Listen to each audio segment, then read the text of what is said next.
Saturday morning, here we go again. Good morning, everyone. Saturday, May 17th, 2025. Good old 710 KNUS, Denver's talk station. The weather, 74 will be the high today. Maybe a little rain this afternoon. 45 tonight, 73 Sunday, and 63 on Monday. I think we have an incredible show. The signs of a very broad conspiracy in the assassination of Colorado Prison Chief Tom Clemmons and this very innocent pizza delivery guy. And then on to the killing of Ebony Bell, who was killed on the highway in Texas by the Texas Rangers, and how these things tie back to Hamadan El Turki. And we did these stories, and we were really locked into these stories about who these guys were and what they got away with. And now suddenly we find out Adnan El Turki is back in Saudi Arabia. We'll pick it up with Tom Tancredo coming up. But in the meantime, this fellow's been with us last week. They're trying to save a little girl's life. Hey, Chris, good morning. Hey, Pete, how are you? Well, I'm well. So today's the bike ride. My scooter's outside, but I work all the way until 1. Real quick, talk about her, talk about what's going on with her, and then give a plug to what you guys are doing today. Yeah, so we got my niece. She's 6 years old. Her name is Linda. March 26th, she was diagnosed with DIPG brain cancer. It's a very rare, aggressive form of cancer that grows on the brainstem, and it's incurable, inoperable. You there? Can you hear me? Yes, sir. Go ahead. We had a glitch. Go ahead. Oh, okay. Anyway, it's about my niece. She's 6 years old. Her name's Linda. Sure. She was diagnosed with brain cancer. And this brain cancer is DIPG. It's a very rare and aggressive form of cancer that grows on the brainstem. It's inoperable, incurable. She's recently just completed her 30 days of radiation and probably going to start chemotherapy here soon. With this type of cancer, they find it in kids between the ages of 5 and 10 years old. And the average life expectancy with this cancer is only 9 months. So, we're trying to make as many smiles and memories as we possibly can for this little girl. And it's sad, but we all have a clock now counting down in the back of our head. And anyway, she was the life of the party, just a cute, fun little girl to be around. Anybody who's had a 6-year-old in their life knows how awesome they are.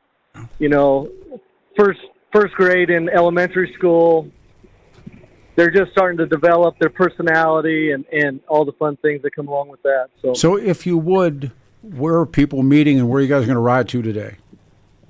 All right, so today we are starting out at Dirty Dogs Roadhouse. One of my faves. That is 17999 West Colfax Avenue in Golden. Best way to do it is just go out 6th Avenue. When you come to the Marine Corps, there's a Marine Corps flag flying there, and it's a monument. Make a left right there. Just follow it straight up the hill, and the dog's on the right. Yep. We already got about 20 bikes in the parking lot here. We're doing setup right now. Registration opens at 10 a.m., and we're going to try to get kickstands up here between 12 and 12:30. Cool. From here, we're going to leave and go to Commerce City and do a parade ride by Linda's house. There you go. From there, we're going to shoot down Highway 85 to Highway 52, and we're going to end our ride at Jerry D's 2.0 up in Dacono. How come you keep going to places I go? Hey, we're hoping to see you there, Pete. Well, no, I tell you, I'm here till 1. My bike's outside. You're making me think. Weather's going to be good. Do me a favor. Do me a favor. Plug it one more time, and then give me an update for next week. Okay? Well, how things are. Yeah. So you go to Dirty Dogs, and everybody kicks the stands at 12:30. You're going to ride by Linda's house. That's very kind. You're a good uncle.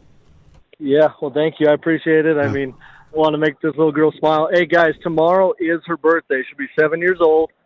Today is the National Awareness Day for this cancer. Also, guys, we have amazing raffle prizes. We got about 22 different raffle prizes. Because of time, what's the best one? Because of time. Oh, we got Link. If you're a rock band lovers, you got Lincoln Park, Killswitch Engage. We got I Prevail. We have a country band and rodeo tickets. We got all kinds of. We got a signed Avs jersey from Devon Taves. There you go. You're a good uncle. You're a good man. And the guys that show up are always the best. Live band at Jerry D's, too, 2 to 6. You got it. I'll talk with you. Chris, good luck. Knock 'em dead. Thanks for what you're doing. Hey, we'll talk to you next week. Bubba, thanks. All right, everybody. Good morning one more time. It's Saturday morning, the 17th of May. This is a story that has been going on for the longest time, and Tommy's going to join us at about 20 after the hour. So take you back in time. And when I heard about this and I started doing all the work, and you remember again that the Al-Qaeda, the terrorist organization that was headed by Osama bin Laden, and did what they did on 9/11 in New York, Washington, D.C., and in Pennsylvania. And you remember John Ashcroft. And this is important to go back in time again. The attorney, U.S. Attorney General John Ashcroft. And there was so much of a cover-up that went on. So much was being hidden away. And when it came time for the 9/11 Commission report, if you recall, George Bush and Dick Cheney would not appear before the commission. That commission of the 9/11 rivals the Warren report. So when it came time for those two to come and stand before the people's inquiries, they chose to say this: they would only be interviewed together. They would not be under oath. They would only be at the White House, and there was a time limit on them. In the meantime, we know about the connections that these later come to in division. We learn about the connections between Prince Bandar and Bandar's wife and the first two hijackers that get to the United States, and all the entanglements that go into the Saudi Arabian involvement in 9/11. And, they've suppressed it. They've hired law firms to suppress it in this country. In fact, the royal family has probably hired every powerful law firm they can get their hands on to block any inquisitions that happen into finding out the involvement of the Saudi Arabians. Remember, principally it was Saudi Arabians that were the hijackers. There was no Afghans on those planes. There was certainly no Iranians on those planes. There was no, there wasn't. There was a Saudi Arabian operation. There was not an Afghan on the airplane. There wasn't an Iranian on the airplane. There wasn't anybody connected to the people that George Bush and Dick Cheney went after. And the invasion to Saddam, there was nothing to do with Saddam. So it was the lies that were told. So Turki, who is believed to be involved, and as I said, it wasn't for much later when, remember the 23 suppressed 23 pages, we've talked about it, and the Bush-Cheney people suppressed them, and then finally parts of those got out, and then they started looking for names, and here's our boy, here's Turki, and he's on the list. Now he's being held here for sex crimes against a woman that he's literally holding in slavery. And he goes in and out of the country. He goes back to Saudi. He comes back to the country.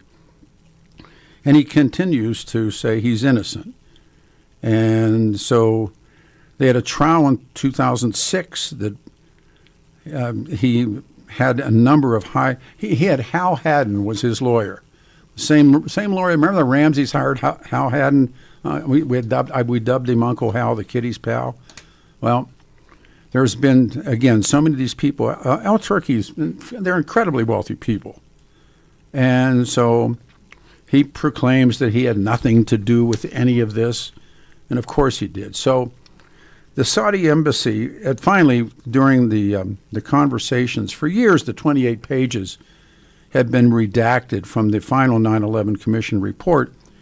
And there were people we used to have on the radio that said, look, these are smoking guns that would detail the extent to which the Saudis played a role in the attack on our country. So in 2016, following really an extensive government review, Barack Obama's administration finally declassifies a small portion of that report. Now, Turki's name, to be clear, is not on the 28 pages. It does, however, show up in a few supplementary 9/11 Commission notes, and there was something called the Joint Commission FBI report where his name appears near the bottom of the list of 44 people of interest. In the 9/11 Commission notes, he is detailed as Saudi student living in Colorado whose education being funded by the Saudi government. The notes also state he is in contact with, remember there's a survivor in Germany. He's in contact with an individual in Germany in 2001, also in contact with one of the hijackers. His uncle is a prominent Saudi cleric who has ties to the Saudi royal family. When the German connection is mentioned, remember there's the one guy, the hijacker that never makes it.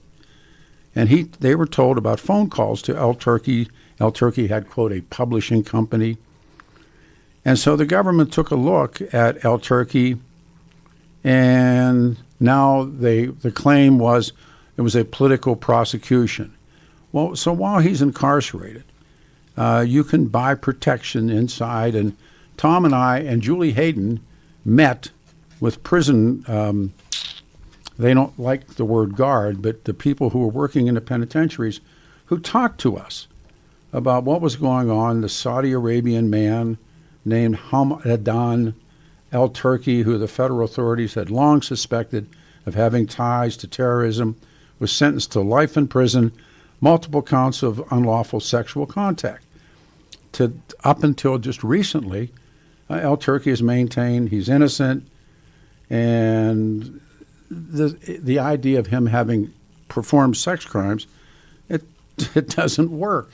Now, it works here because it is a sex crime. They are sex crimes, but it doesn't work in Saudi Arabia. Saudi Arabia women are fair game.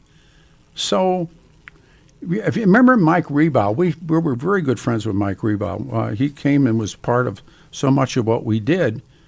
But 8 days before he was murdered, Tom Clemmons pens a letter to Turki. And a note is concerned a prison transfer request that's been made on Turki's behalf. He wants to go back to Saudi. Turki wished to serve the remainder of his sentence in his home country. Well, he's off the leash. The minute he gets off the plane. So he hires Hal Haddon. And remember Henry Solano, there's another name. And he had been the U.S. attorney. Well, he was hired. They took the money. And they were going to handle the transfer application. They were going to file this request with the governor's office. Who's the governor? Now your current senator, John Hickenlooper. And they kicked the application over to Clemmons for review. After several months, Clemmons informed Turki of his final decision. March 11th, 2013, he denies the request. One theory El Paso investigators suggested to me Turki had somehow marked Clemmons for death in retaliation against the transfer denial. In the 48 hours after Clemmons was shot, the El Paso office made swift progress. The search would eventually lead them to a man named Evan E. Bell, who was affiliated, a white supremacist known as the 211 crew that existed both inside and outside prison systems, and a clerical error that led to and I never bought this one either, that led to Bell being mistakenly, winky wink, paroled 4 years early. Now, Ebony Bell's dad is in the oil business, and who is his best friend, or close to best friend? John Hickenlooper. Bell had murdered a 27-year-old Domino's employee by the name of Nathan Leon, used his uniform in disguise, approaches and kills Clemmons. 2 days after Clemmons' murder, Bell has a shootout with the Texas Rangers. They kill him in a gunfight. Decatur, a town called Decatur, Texas, right outside of Dallas. Following a Bell shootout, media reports, Turki, the person of interest. Where is Turki as we speak? He's back in Saudi Arabia. How did he do that trick? Tancredo's coming up, and I'm telling you, there's enough juice to go around on this one. And as you know, the President of the United States has made great overtures to the Sods. The Sods they've hired Patton, Bogg, and Blow. They hired Brownstein. We were just mentioning Brownstein's law firm. That law firm has been hired. Patton, Bogg's been hired to try and block the ability for family members who had family members killed in Shanksville, or whether it was an attack and coming into the Pentagon, or what happened in New York City. Well, they want the opportunity. They want to see all the stuff that the Bushes have suppressed, and they want to be able to sue the Sods in open court. And right now, that guy that's sitting in Guantanamo Bay has said, let me have this. He said, I'll tell you. And he's a Sod. I'll tell you who's involved in this. These administrations won't go near this guy. So the white supremacist gang leaked to the prison chief's assassination, and that guy is back in Saudi Arabia. Hard to believe, but true. So right now, it's look, I covered up my own time. It shows you how bright I really am. It's 17 after the hour. I think Tommy's going to be with us in a few. Is it okay to break now, boss, or do we wait? All right, give Tom a call. Let's bring him up. In the meantime, lines are open, 303-696-1971. Beautiful day coming your way. What do you think about this? Serious question. What do you think about this? And nobody's going near it, man. Nobody wants anything to do with this. How do you think El Turki got out of the joint? You remember that guy, El Waki, leading up to 9/11? Al Waki was considered, he's went to CSU, and he was very much, his thinking is involved in this. And got Tommy? All right, let's do this. Ladies and gentlemen, boys and girls, I know no one better. He is a dear friend, and he is, the thing I appreciate the most about you is most of the political hacks in Colorado have headed for the hills when it comes to talking about the assassination of Tom Clemmons and the involvement of Hamadan El Turki, who is now, honest to God, Tom, how did he get back to Saudi Arabia? And good morning. Good morning, buddy. How are you? I'm really. This one really pinned my ears. Yeah, me too. It was fascinating. This really is an amazing. I call it a saga because it's been going on now for 20 years. Yeah. And when you think back of all the twists and turns in this tale, I guess, it really is a very interesting story. And so I was fascinated when I saw the article the other day that said Al Turki has been released because he has promised to return to Saudi Arabia. Now, what people don't really, I don't know that they understand why that's humorous, but it is because, of course, the man has been in prison for 20 years, and he has been, that is what he asked for the day he went into prison, and kept bugging everybody about it. I'm throwing on hold, it's the break. So, boss, would you put Tom on hold? We'll continue, and I don't want tons of open lines. 303-696-1971, Tancredo, Boyles, together again. Your KNUS forecast for the Denver metro area calls for good-looking mid-May conditions. We'll be looking at high temperatures, middle to maybe an upper 70. Nighttime lows, mid to upper 40s. We will be looking at a fair amount of mid and high-level cloudiness, and we cannot rule out a shower or thunderstorm this Saturday afternoon. Increasing shower and thunderstorm chances late Sunday. Cooler with showers likely Monday, 60s for highs. Weather sponsored by Colorado's Best Roofing, reminding you to protect your home from the harsh Colorado weather and schedule your free, no-obligation roof inspection today at roofingcolorado.com. That's roofingcolorado.com. I'm meteorologist Mark Huer in the 710 KNUS Weather Center.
Saturday morning, everyone, the 17th of May, 2025. 710 KNUS Weather Center weather, 74 the high, 73 on Sunday, 63 on Monday. I'm Peter Boyles, along with the best of the best, Tom Tancredo. I mean, there are so many unanswered questions after the killing of Tom Clemmons and Nathan Leone. And I've been, do you recall when you and I and Julie Hayden met with the prison guards in your backyard? Yeah, you bet. And, the thing about this, Peter, before I forget it, is that this story has everything, if you think about it. Yes. It's got sex, it's got murder, it's got governors, it's got presidents involved, it's got spies. I mean, that's why this thing keeps going on and on and on. It's got everything you want to talk about. And yeah, we talked to prison guards. It's been a fascinating experience. It really has been an interesting story. Why do you think all of the big muck politicians, as my uncle would say, are headed for the hills on this? Well, I think because nobody wants to admit that the Saudis have put that much pressure on and have been catered to all this time, and including right now. I mean, let's face it, the distinct possibility, put it that way, that exists is that Turkey is out because the president was going to Saudi Arabia. Thank you. I mean, it really does seem that that's the most logical answer to why he is out, especially when they try to couch it in this, oh boy, we got him to finally agree he's going to leave this country. Well, I mean, he's begging for the Saudis have been paying. Sure. How many? Who God only knows how much money to try to get him out. Well, how much do you think Hal Haddon charges per hour? Oh my God, yeah. and the fact is that we know that there are some things that we know. There are some things that we speculate about, but we do know that the skinheads in the prison. Well, I don't know where to even start. I mean, how far back do we go on this to get everybody sort of up to speed? Well, I was trying to do it in a quick overview when knowing you were coming on at 20. Okay. But last night I worked on all the notes again, and there were people that I said, "Oh yeah, I forgot." And then I thought about that night, Julie Hayden, you and I, and then those men, very brave men, and they came and they told us the truth. Yeah. And oh man. So you've explained it all. That's really good. Well, I don't know if I have. I don't think anybody. But the things that I thought were interesting was he does all these people jump up and down and deny, and Bush and Cheney suppress those or redact them, the 9/11 Commission reports, and then the smoking gun that he's there, his name is there, and so there's an involvement there. Well, of course, we believe there to be. There's nothing proven about it. Peter, one of the things I wanted to ask you about when I thought about we're going to be doing this is how did they? What did they see? How did they know to go after him at his house and arrest him for keeping this sex slave? I mean, did somebody drop a nickel on him or what? I mean, because that's what it starts with. Yeah, no, I think they were suspecting him because of involvement in 9/11. 9/11, but they arrest him, but they didn't have anything, so they arrest him for keeping a sex slave. And he did keep a sex slave. Yeah, absolutely. Of course, she at first says no, nothing happened. Then she tells the things that did happen. Yeah. It almost sounded like, and when he started saying no, nothing happened, it was like Clinton going, "I never had sex with that woman." Well, but in his world, in Sunni Saudi Arabia, under their their version of the religion, he didn't do anything wrong. Right. Remember what they said about, the Saudis said about it? They said, why are you arresting? It's like keeping a pet. Exactly. She was a pet. Yeah. and so he gets arrested for that. They start demanding that we let him go. Hickenlooper starts caving into it. Well, remember, Ebony Bell's father was a very close friend with John Hickenlooper. Absolutely, and a huge contributor also. And a major contributor, yes. And Evan Ebel, talk about strange. How did Evan Ebel get out of prison? He was for years. For years. Yeah, right, because they confused the words consecutive with concurrent. Right. Remember that? And it was a mistake. And the Denver Post believed it. right. They believed it. Parole board goes, I forgot. Yeah, it's consecutive. Oh, yeah, that's it. I mean, yeah. and this murdering big bastard is out running around, and the son of this friend of the governor's. Yeah, who now?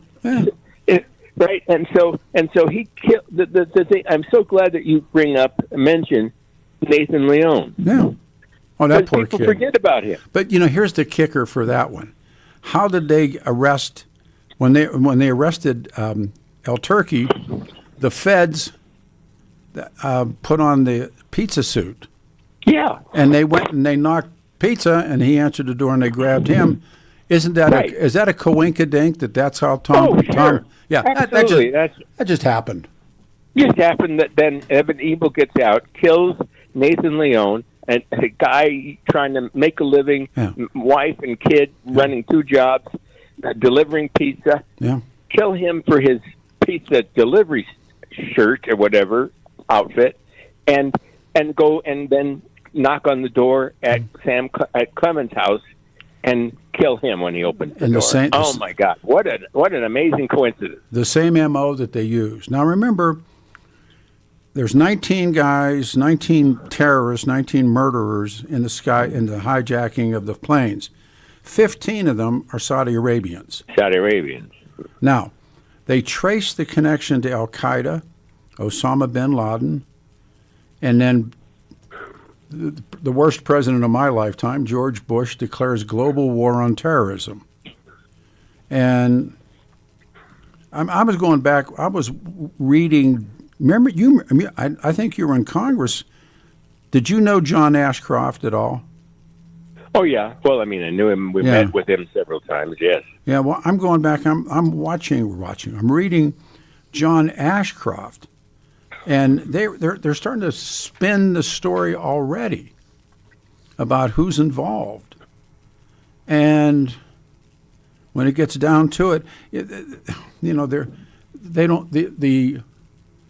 the Saudi Arabians are the new driven snow. It's Saddam. And it's not. They're lying. And they're lying, and they're lying, and they're lying. And yeah. Were the only planes taking off after 9/11? Saud's. Right. And letting Bandar. The Saudis go home. And the role of Bandar's wife giving money to the skyjackers, to the murderers. Yeah. And oh God. It's such a the when we think back at all, I remember when my chief of staff came in and said to me, "There's this weird thing going on in Aurora." I said, "Oh yeah." I said, "What's that?" He said, "Well, they got this guy. They arrested this guy for keeping a sex slave, and now they're trying to let him go because the Saudis are putting a lot of pressure on Bush and Hickenlooper, and they're going to let him out." And I said, "What the hell are they talking about?" So we start writing letters to everybody, and screaming and yelling, "Are you crazy? You're not letting this guy." And we didn't know anything. Honestly, I didn't know anything about the connection to terrorist activity. I didn't know anything about it. I just thought they had arrested him for keeping a sex slave, and I still thought, well, what the hell are they letting him out of jail for? Well, and they're sending remember they send our illustrious Attorney General John Suthers. Yeah. John Suthers to Saudi Arabia And to placate them. And I had John Suthers. We got, if you can look at our screen right now on YouTube, we got pictures of everybody up there right now. But thanks to Mark Crowley. But then, and so I got a note from, because I used to say it on air, that George Bush called Bill Owens and said, send that idiot Suthers over there to tell the king what's going on. And he said, that didn't happen. That didn't happen. I said, well, so John Suthers on his own gets on an airplane. Yeah, no, right. I think I ought to go to Saudi Arabia and explain this to the king. Yeah, we at least owe them that. Yeah, I mean, explain what's going on over here. At least lie well. Give me something to live on. But yeah, but remember, oh gosh. So John Suthers, who now, by the way, works for Brownstein. Right. You're shocked, and yeah. So now the son of a bitch is back in Saudi Arabia. Right. And so the FBI go in and talk to Hickenlooper and say, look, you can't let this guy go. No. There's a lot more to it than just we grab him for sex slavery. Right. We got him. We believe he's involved with all kinds of things. His name comes up in all these documents. Yeah. Okay, so they get scared at that point because you are going after him. Oh, big time. Judy, we are too. Everybody's yelling at him for trying to let him out, and so they pull. But they have already sent messages and said, "Don't worry, he's coming out." Yeah. Oh no, they said it was done. It was just a minute, just a question of time. That's right, and they actually, there's a process that the Department of Justice has to go through in order to set up a return like that. There's a team that has to be established that will take the guy. There's all kinds of diplomatic things that have to go on, and that was done. The team was ready. Everybody was set. They were in place. That's right. Yes, absolutely. And then Clemmons and Hickenlooper say, no, we better not do it. That is what I think. Now, this is just me, I'm probably you, but I think that's what precipitated the rest of the story. And I don't think it was Hickenlooper that said no. I think it was Clemmons, who was a decent man, just said no, it's not right. Yeah. And that was it. And so from that point on, there was again speculation that the target was on their back of all, because they had, remember when they got him, when they killed Evan Ebel in Texas, they found everything, including his hit list. Didn't they find they found a pizza suit? Didn't they? They found the pizza suit, and they found his hit list, which included the governor. Yeah, remember, and so I have a friend, Tom Bjorklund, who was my campaign treasurer for years and years. I always say, guy kept me out of jail all these years. Kept us both. Kept us both out.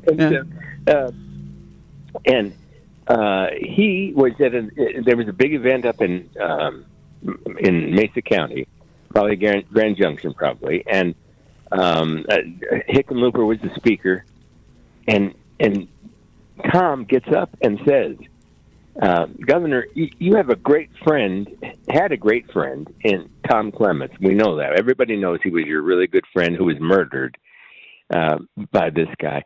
You're not really going to let and he went through the story, and he says, you're not going to really let this guy out Turkey, are you? And honestly, Peter, it sounded like, I guess, maybe the former vice president who was running for president.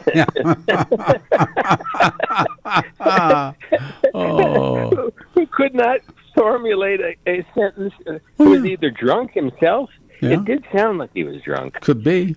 Or he was just so scared he didn't know how to answer it. Well, you remember after Tom Clemmons was murdered, all of those same guys got big time bodyguards.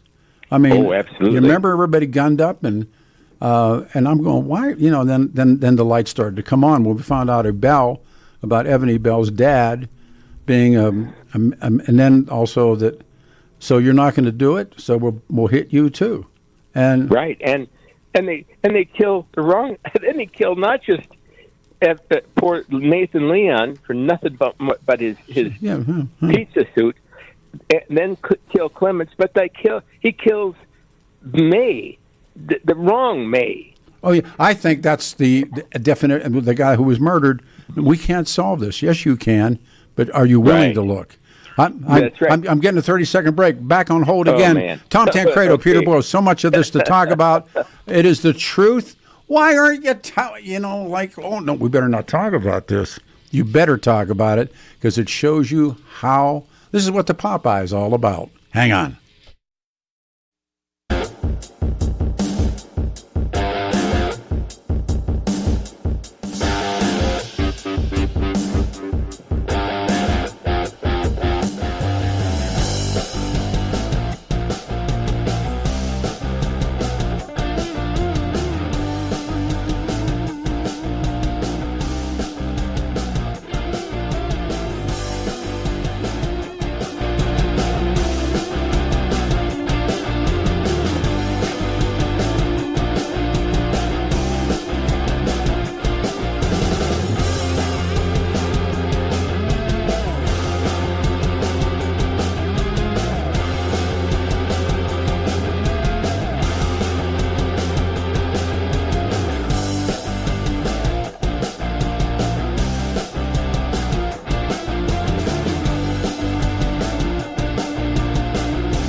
Saturday morning, everyone, May 17th, 2025. Good old 710 KNUS.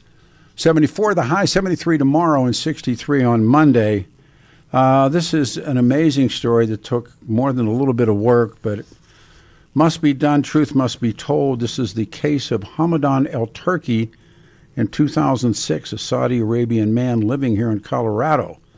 Feds long suspected he had heavy ties to terrorism and was sentenced to life in prison on multiple counts of unlawful sexual contact. He's in Saudi Arabia. The one and only, and he is my friend, Tom Tancredo, was with us. It seems to be something that no one wants to talk about. And it's like, but I love that moment when I got a phone call from Bill Owens that just left a message that he did not send John Suthers, his AG, to Saudi Arabia. And I thought to myself, and I asked if who paid for the trip, where'd he stay, how long was he there? I asked all of those questions, and no one ever responded. But right, you're right. Now, you remind me, it was indeed Owens, not Hickenlooper, that sent him. Yeah, that's right. But I think I think the Bushes. Because Bush was pushing him. I think Bush called Bill Owens. I think this. I don't know it. Yeah, and same said, here. We have to explain to the all-powerful Saudis, who themselves were the murderers, and we have to explain to them why we're doing this to El-Turki. And so Suthers goes. And what was interesting to me, and Suthers would never talk. I would call him and call him and call him and call him and call him and forget about it. And I made a lot of fun out of it. And then Owens sent me a very quick note. That in essence he had nothing to do with it. And I'm thinking, so that means that on his own, Suthers said, I'm going to make use my credit card and I'll go to Saudi Arabia, and the king will see me. Won't be a problem. Won't be a me and the king, we're tight. Yeah, we got lots of things to talk about. Yeah, and we should also explain though how we think. Anyway, again, a lot of this is just speculation, but Pete and Tom, right? But why we believe that there was a connection between the skinheads and Evan Evil and El-Turki. Because you would say, well, what have they got to do with each other? El-Turki's in prison, and then, so this skinhead gets out and he kills the district, and an AD was May, district attorney, or, oh gosh. There were two Mays, were there not? One. Yeah, they killed the wrong one. They killed the wrong one. One was in Arapahoe County. One was in Colorado Springs. Mm-hmm. And so, but they killed the wrong one and killed the pizza driver. Mm-hmm. What's this got to do with El-Turki? Mm-hmm. Well, here's what it's got to do. The skinheads in the prison ordered. And this is they've admitted to this, if I'm not mistaken.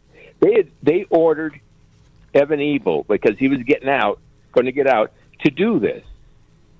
Why? Yeah. Why would they want to get him to go and kill these people? Well, because they speculate. Well, we have more than speculation there. They're getting paid. El-Turki was paying them. Oh, yeah. For, quote, protection. Yeah. Oh, yeah. And now protection in the prison.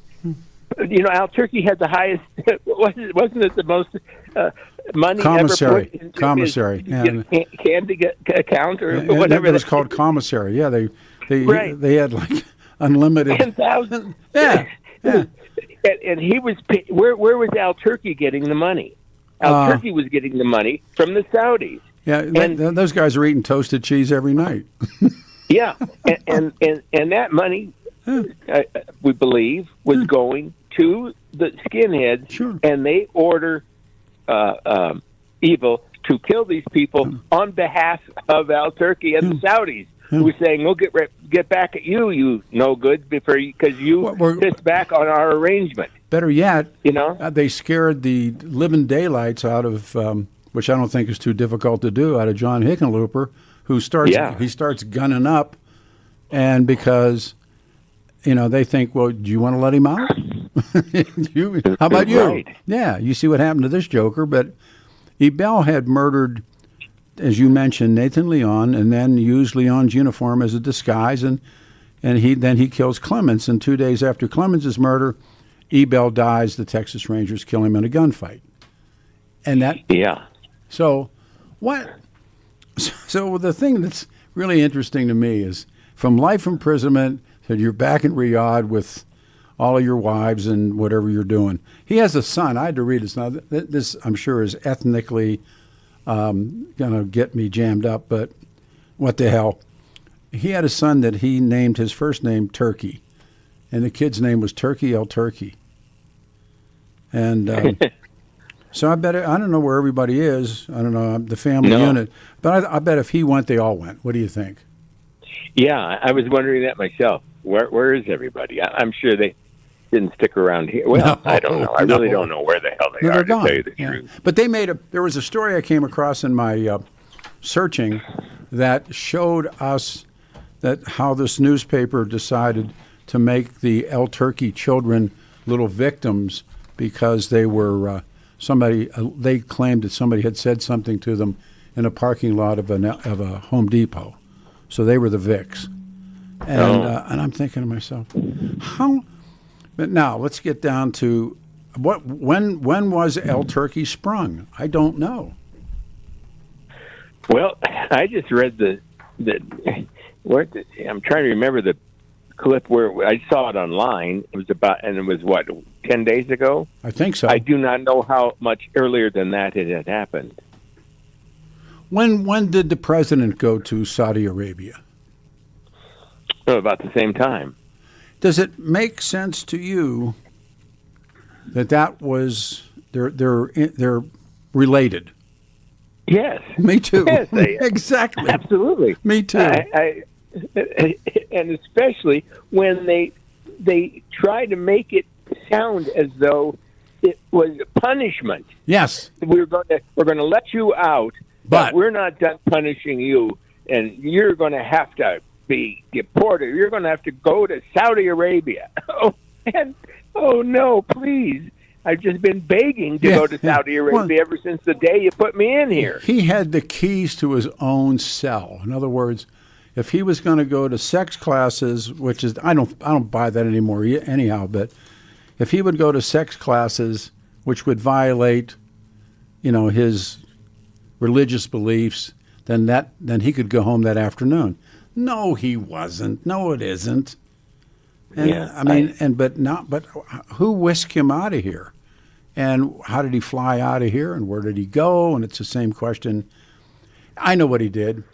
He and John Suthers, they it had to be. Don't you think? I mean, it had to be. I wish. Oh my God! I mean, I think of people like Tina Peters who are rotting in jail. She's doing 9 years. I mean, oh my listen, God! I am by any stretch of the imagination a Tina Peters fan, but she did what she did. But 9 years. Yeah, come on, and come on, Mr. President. If you're going to start springing people, I want you to spring her. And you can see a lineup: El Turki, Tina Peters. Oh God, Tommy. Crazy life. But how many? What wasn't? Who bought all the airplanes? The Qataris? The Qatars? They bought all the Boeings and. That was. Oh yeah, that's right. 200 or something. Yeah, 200, big time. My God, I know. Maybe it's just me. What time? Let me look at the time. Can you stick around? Sure. Good. Sure. Put him on hold. I got to bring him back in the next hour. Then it's your turn to play The Price is Right. Do you believe any of this? Any of it? This is 710 KNUS.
You better believe it's Saturday. Good morning, everyone. May 17th, 2025. Good old 710 KNUS, the weather beauty. It's good motorcycle weather, 74 the high, 73 tomorrow, and on Monday, 63 degrees. Tom Tancredo, Peter Boyles together again. In 2006, a Saudi Arabian man living in Colorado named Hamadan el-Turki, who the feds had long suspected of having ties to terrorism and 9/11 attacks, was sentenced to life in prison on multiple counts of unlawful sexual contact. The other things that he or we believe he's involved in were despicable. And now we find out he's back in the saddle, ladies and gentlemen. He's fulfilling that prison lifetime sentence in Saudi Arabia. You know, Tom Tancredo and Peter Boyles. So I've been reading all week. I was pumped that you'd come on the show. But so let me read you something that I came across last night. On the morning of January 16th, 2013, this is 2 months before he died, Clemmons reaches for his iPhone and types a short email to Jack Finlaw. You remember that name, Jack Finlaw? Finlaw's he's Hickenlooper's legal counsel. Yeah. Finlaw has been corresponding with el-Turki's attorney, Hal Haddon, who was also Uncle Hal. Great. Uncle Hal, the kiddie's pal, who was also Patsy Ramsey's original attorney, about the progress of el-Turki's transfer request. Clemmons forwarded him an email with an update on the paperwork. It said, Jack, I signed the transfer letter Monday morning. As you can see from Paul's message, it's not gone out yet due to instructions received from the DOJ. Right. Remember that?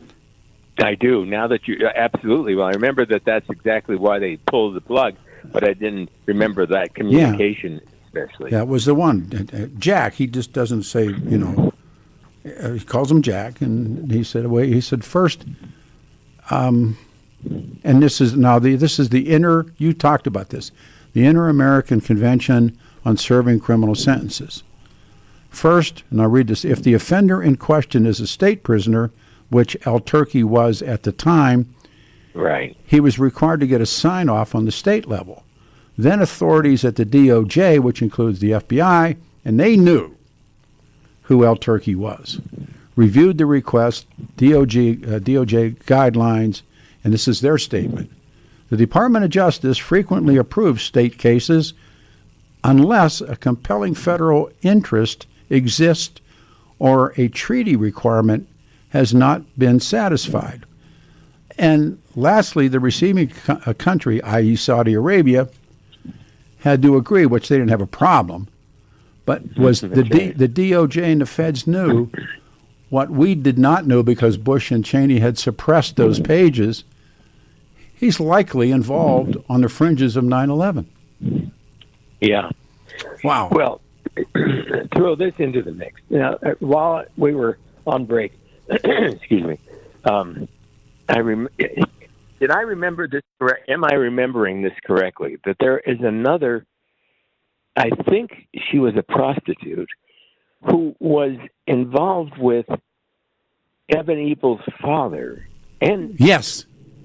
And Ebel, there was there was something in there that connected all this to her and him. And, oh my God! Remember the joke? Remember, oh my God! There was a joke. Oh, Lord. It was a great joke. I'm going to clean it up. And so this guy's from out of town, and he's in a small town. He's a salesman, and he's sitting in a bar at night. And he's drinking, and there's a woman about his age drinking, and they keep talking, buying each other drinks, and so finally she said, are you ready for the sportsman's double? And he said, what's that? He said, it's a mother-daughter combo. And he said, boy, I'm ready. She said, well, follow me.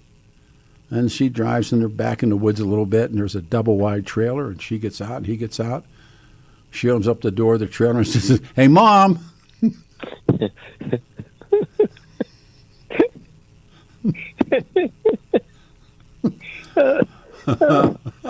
the sportsman's double. And I think Evan and his dad had the sportsman's double. That's right. I mean, I just remembered that while we were waiting. Yeah, I forgot that. There was another little part to that. But it was the sportsman's double, wasn't it? I thought so. Huh? Hey, Mom. Gosh. Yeah. Oh, brother. I mean, but amazing. But no. I mean, it's when you see. Remember what they used to say: you can't know the players without a scorecard. And you definitely need it. And last night I'm trying to list and crossing lines, and all these Finlaw and Hal Haddon, the governor, now the senator, and everybody's turning up in this, and our former governor Bill Owens, and my favorite one is the trip to Saudi Arabia with John Suthers, who now works for Braunstein. Yeah. I'm just so glad that when you bring it up, Peter, that when you start talking about this, please always try to remember Nathan Leone. I feel so sorry for that guy. The kid, yeah. The kid. I mean, he should be getting. There's some money. Did the family ever get any money? I don't know. I don't know if they did. God, I hope so. I hope it was millions. He was 27, and then Evan Ebel then used his uniform as a disguise, which was exactly what they did to arrest El Turki. So you don't think really? You don't think El Turki would have said, "Hey, here's the old pizza trick." All right, because you got to figure Evan Ebel ain't that bright. I mean. No. He's never going to Florida and count down from 10. He's just not going to do that.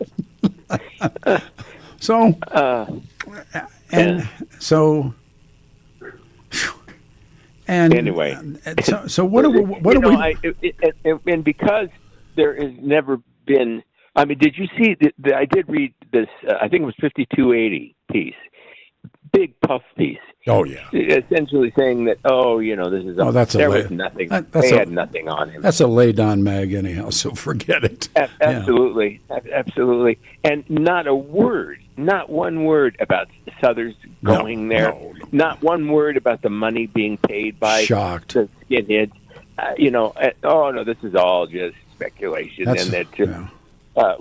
Yes, a lot of it is speculation, but it is based on an awful lot of coincidences. 5280 is a joke. I mean, come on. I mean, it's like, please. Yeah. It's like, really? Oh, it was in 5280? Oh my God. No. But remember, we met with those cops, and they're prison in the system, and you and I and Julie in your backyard, and they knew everything. Was it parole? Geez, I can't remember people. I've never used their names because I thought, I don't know. I can't remember. Yeah, somebody get mad. They're not mad now. Right. How dare you? But how could Owens disavow any kind of involvement with it when it's his attorney general? Tom.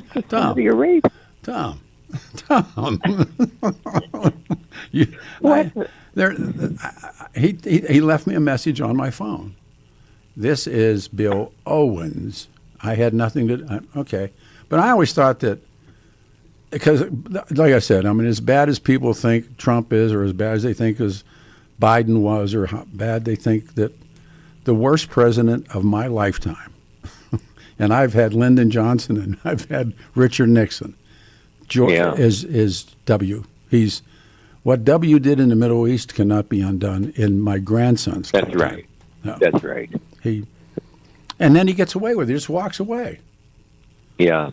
I mean, and Dick Cheney. And Dick Cheney. Now, right now, Trump's selling airplanes, right? Yeah. Yeah. Well, I mean, and I love it. I'm a Trump guy. You know that. I know you. So let him sell airplanes. Let him do it all. It's okay with me. But I absolutely believe that it's just too coincidental. It's a coinkydink. That all this time the Saudis have been pressing for his release All of them. and return to Saudi Arabia, and he gets it at the same time the president is going to Saudi Arabia. Bush got them all out first. Yeah, all the that's exactly right. The 15, sure. Oh God. And he got. Yeah, remember they called him Bandar Bush. Yeah, House of what was the book? House of Saud, House of Bush. Yeah. Bush. That's right. Yeah. And it goes back to Prescott. I mean, look, these. You know what? There was a remake of The Wizard of Oz, and it was called The Wiz, and it was all African American. And there was a song in there that I just love, and it was the Scarecrows and the Crows were singing, and the song is, "You can't win, you can't get even, and you can't get out of the game." Mm. And that's this. And Yeah. and it's like, look the other way, look the other way, look the other way. All the big time Bush supporters and Trump supporters, and then all the big time Democrats and Hickenlooper supporters. Nobody says jack, do they? Oh man, you bring back all kinds of memories of me and Bush. Oh my goodness, I loved it. He really did despise me. I really did dislike him because of his immigration. Our big thing, he and I were was our argument over immigration, over illegal immigrants, him letting them, and no matter what we did, he'd always block it. And I was sick of it, and I talked about it all the time. Yep. And so we were not friends. We'll put it that way. And just a funny little anecdote. I had a dear friend in Congress. His name is Steve King. He lost his election a couple back, but he and I, unfortunately for probably both of us, we look like each other. We are very, very similar looking, and short guys.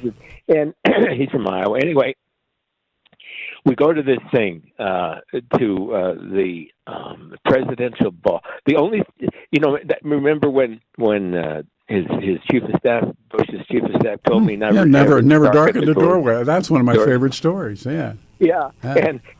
And so, but the only thing that we actually did get invited to, and I'm glad because my wife loved the Christmas ball, and so but when you go, I mean, everybody's dressed in monkey suits, so we all the men look alike, and so Steve and I would often just for the hell of it switch our name tags just to see what was happening, and sometimes, oh God, it was hysterical because the press would come up to us and I remember them always bugging me about when they thought I was Steve King. They'd say, "Are you still supporting all that ethanol?" And of course, I hated it. Yeah. I was never supporting ethanol. But Steve is from Iowa, right? Ooh, and corn. He had to. Yeah. And so I kept telling Steve, "Boy, you owe me, buddy. I could throw you under the bus so easily." When these guys start asking me, but so we're at the ball, right? And Steve and I changed name tags just for the hell of it. And we have some of our colleagues coming up to us going, "Hey, Steve, hey, Tom," because we really did look alike. So, but then we start going into, you have to go in at the end, you go in to see the president and the first lady and take a picture.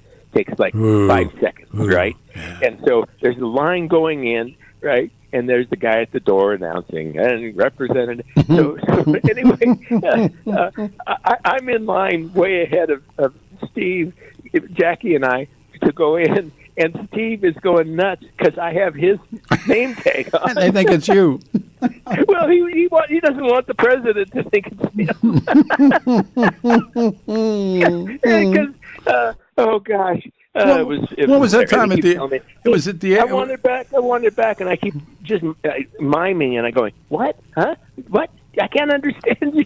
What was the time? Oh God! On Air Force, was it Air Force One? And yeah, going into Colorado Springs. Yes, that's my other fairite one. Tell that story if you would, please.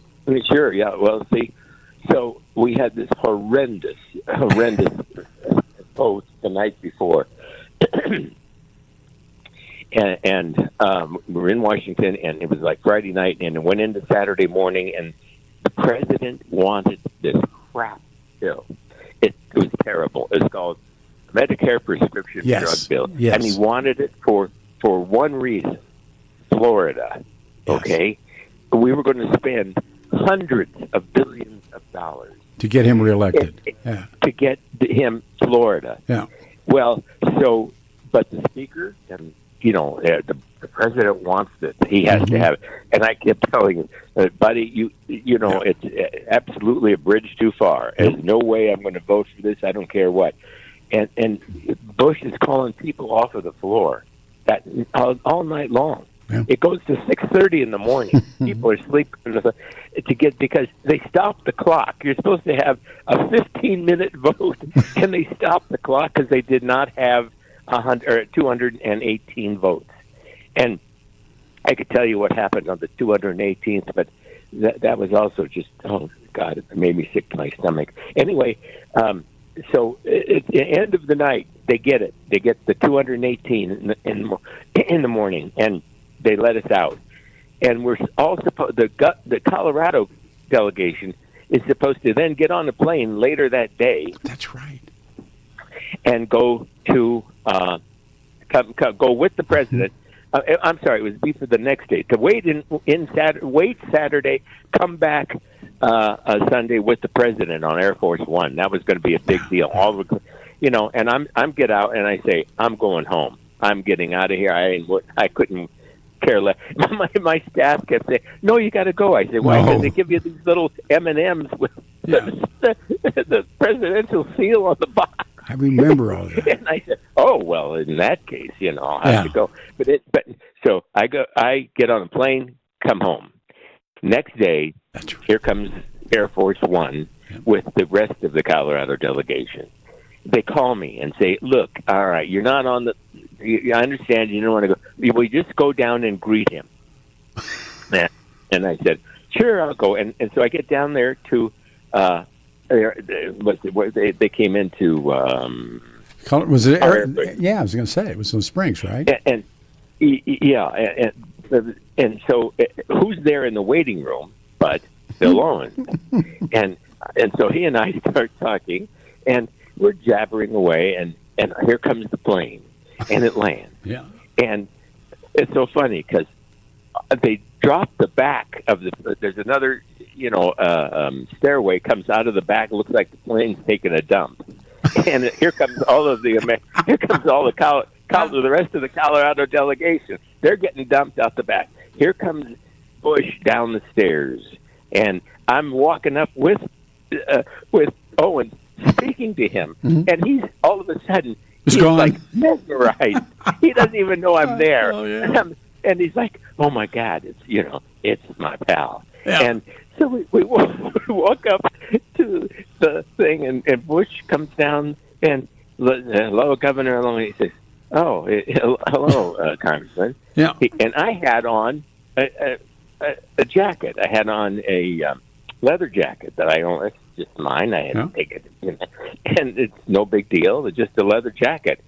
But he goes to me, "Oh," he says, "incognito?" And I said, No, I said, in Colorado. And that was our complete conversation. That was it. And Owens vanishes. Yeah. Tommy, thank you for this morning. I love you with my heart. And good memories, buddy. Lunch is coming. Thank you, brother man. Okay, all right, thank you. All right, now open lines for what do you think? It's a Saturday.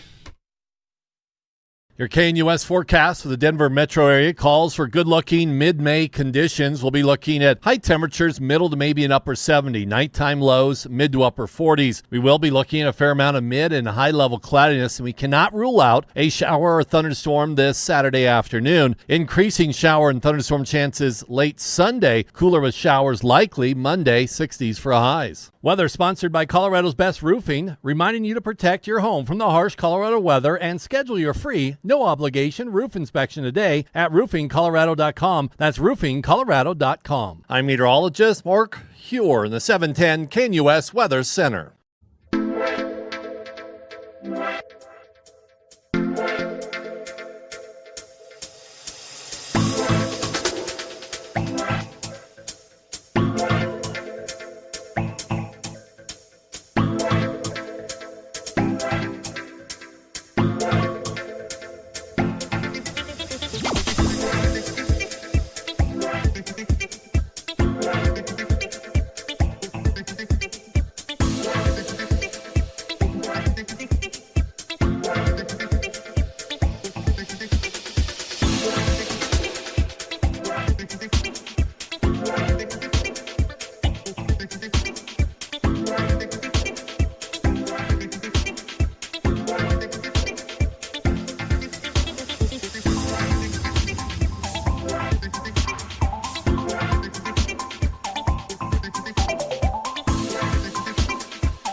There you go. That's Kentucky Rain, isn't it? Oh, Smoky Mountain Rain. There it is. Yeah. On small. Oh man, who sings this? Ronnie Millsap. Ronnie Millsap. Peter. Kyle says 7:10 KNUS on a Saturday. Loaded question. Show of hands. How many people think that the President of the United States had something to do with what they used to call it getting springing, and now El Turkey? Show of hands. Over here, look, a couple in Arvada, 2 in Aurora, 303-696-1971. How many of you believe that Donald Trump had anything to do or something to do with springing El Turkey? Danny Kaplis' law firm, this is a good friend. He and I texted this week. Dan suggested you choose a lawyer who shares your values because who you choose to represent you in an injury case says so much about you and says it to everybody or anybody involved. Danny, we talk about how he grew up and what he did and everything about him, and he's believed to be the only lawyer in Colorado history to win 5 straight multi-million-dollar verdicts in Colorado crash cases, and also believed to have won the largest truck crash case verdict in Colorado history. Dan Kaplis' firm, the official firm of the Nuggets and the Avs, but that's a basketball team watching those guys. Dan Kaplis' law firm, serious firm for serious cases, accepts the righteous injury cases on percentage fee basis. He can represent good people from all walks of life without regardless of their ability, regardless to pay. They're working on a part of this. You need Dan's help. And if you do, even if you have questions, 303-770-5551. 303-770-5551. One more time, 303-770-5551. You can't find a better guy. DanKaplisLaw.com, CAPLIS Law.com. All right, we go to Sandra. Sandra, you're on a radio show. Good morning. Thank you. Good morning, Peter. What a treat to have Tom Tancredo on. I love you two together. You guys are dynamite. Well, he's the best. You guys are the best. So, hey, I've got some docudramas for your audience and you and your staff there. There's one called Shock and Awe. It's about Bush Jr. and the real newspaper story, and it's under the title of Shock and Awe with Woody Harrelson. Yeah, I've seen it. It's a must-see. Yes. And the other one is, there's one about Cheney. It's called Vice. Yes. With Christian Bale. Yep. And then there's another one. This is George Bush Sr. days, The Noble Lie, Oklahoma City bombing. Well, we did that on the air, sitting in here a couple of Saturdays ago with just some of the best. And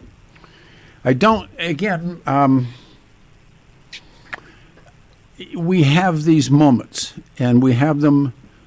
And I just finished the Kennedy Secret Service guy, who was the guy who found, and he's going to be on the show with us on the 31st, I believe. And he's got to be now in his 90s or late 80s. And he's finally written. And he was in Dealey Plaza. He was in Parkland Hospital. He's the guy that found the bullet, the so-called magic bullet, and put it on the stretcher. Later, oh my! No, this book is so emotional, and he and Clint Hill. Yeah, Clint Hill. Remember Clint Hill and Clint yes, Hill, Jackie. and he was assigned to Mrs. Kennedy, and he was there when everything happened, and he talks about being in Parkland Hospital, and I'd read some of this, but not to the depth that he writes. So, Texas law, because it's a murder, and they need to do an autopsy, and they need to hold the body and all this kind of stuff.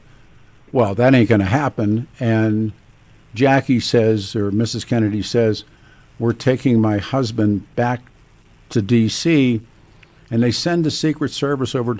Interesting enough, the funeral home is called O'Neill's, and the funeral home when I was a kid was this Irish guy, of course, had a funeral home, O'Neill's Funeral Home, and it was across the street from the opening of the steel mill. But so they get a casket, a bronze casket, and the Secret Service brings it to Parkland, and the local cops are trying to stop them from taking John Kennedy's body, and it's just not going to happen.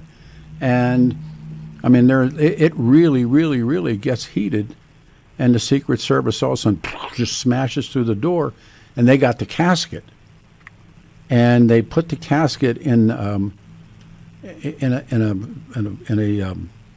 limo, and they take it to the airport. They take it to the airport, and they put it on. They carry it up the stairs.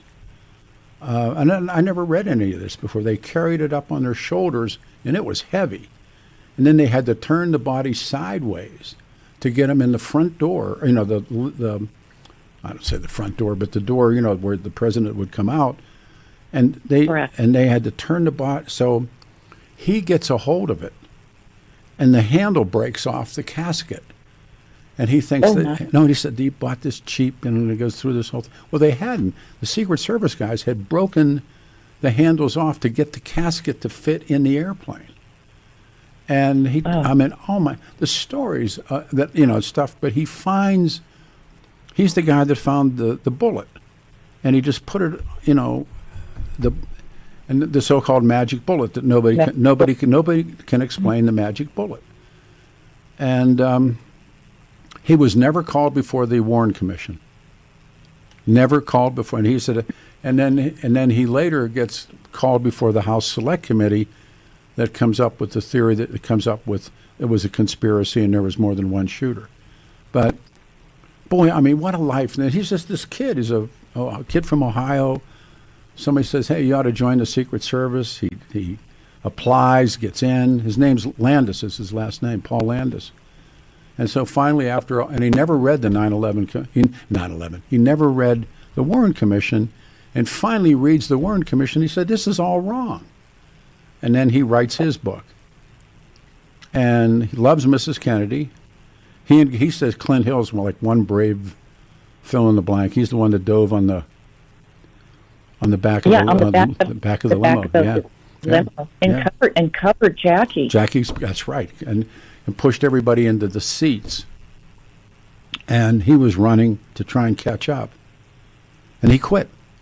After the Johnsons moved in the White House, and he helped Mrs. Kennedy move out, and then she just started to go this rambling, you know, go to here, go to there, go to here. She was just lost, and he and Clint Hill traveled with her. And then he was at Hyannisport, and he just said, "I can't do this anymore." And he'd been on the job like 5 years, and he resigned. Mm-hmm. And he never looked at the Zapruder film, never read the commission reports. I mean, he never did anything because it was so, you know, it was so destructive. And then finally, as an old guy, he sits down and reads everything and says, "This is all not true." And he writes this book. And so he's on, I think, the 31st. I think he's on the show. And he's just, you know, just I mean, it's powerful stuff, because when he joins, or they take him, he's assigned to take care of Eisenhower's grandchildren. And they call it the diaper detail, because and they're out of Gettysburg. And because he said that does such a great job that they assign him to Mrs. Kennedy and the two kids. No, it's a really kind of a you know. Well, it's a detailed perspective. Oh yeah. On what he saw personally. I mean that's hard to come by, and who really wants to delve into all those. That's right. There's details. Things you just don't want to go look at again. Mm-hmm. But, you know, married and divorced, you know, one of those, you know, after things like that happen. So, but I can't wait to talk to him, because There are so many things that he just says in a sentence, and you go, "What? No, no, no. That's not what I've read. I've read this." And he's obviously there. And he talked about what it was like in Parkland Hospital, and he said it almost got into. They were going to punch it out to get Jack Kennedy's body out of there. Yeah. Yeah. Oh my! And he said, "Well, the 31st, that's going to be a barn burner Let's see. to have him on." I think he's on the 31st. Adam's off today, so because Kelly Michaels has the con, but we'll do it. Appreciate. By the way, real quick, you've listened to the show a little bit this morning. Do you think Donald Trump has anything to do with Turki going back to Saudi Arabia? You know, Peter, I have met President Trump, and he is who he is, and I think he did, because I think he's a deal maker. If you've read The Art of the Deal, I think he works around it, and good, bad, or indifferent. You know, I don't know for sure because I'm not a witness. Oh no, of course. But, right? I mean, my gut reaction, yeah. I think so. Yeah, me too. I Me read too. The Art of the Deal. He's in there. He's in it to win it, one way or another. Yeah. And yep. Well, I agree. thank you so much for your time. Thank you. 303, if you're trying to call before, because we had Tommy on, it's open lines now, 303-696-1971. Good morning, everyone. It's Saturday. I'm Peter Boyles at 710 KNUS. We spent all that time this morning, and I thought it was really engaging with Tom Tancredo. In 2006, this Saudi Arabian man living in Colorado named Hamadan El-Turki, and the feds had long suspected that he was tied to 9/11. And now he was doing life, and we get the word, not so fast. He's back in the saddle. He's in Saudi Arabia. And it didn't make sense, but it was around the murders. And again, when you see this, people being killed, shot, dead, the young fellow that was just trying to help his family, the pizza delivery kid, kills him. Nathan Leone takes his uniform, kills Tom Clemmons. And the interesting thing about the murder, that they murdered people with the pizza suit, that was the way the cops nailed El-Turki. They came up to his house. And these are all just coincidences. It's like John Suthers taking off for Saudi Arabia. Just a coinkydink. Who knew? And now, all of a sudden, El-Turki's back in the saddle. Hey, come on. Why would you think anything was wrong about that? 710 KNUS, Denver's talk station. Give me, what's the name? It's Don in Lakewood. Don in Lakewood. Don, you're on the radio show. It's a Saturday. It is 10:36. Good morning. Well, that was a treat. Get off the speaker. Can you get off your speaker? Hold on. Okay. Yeah, hold on.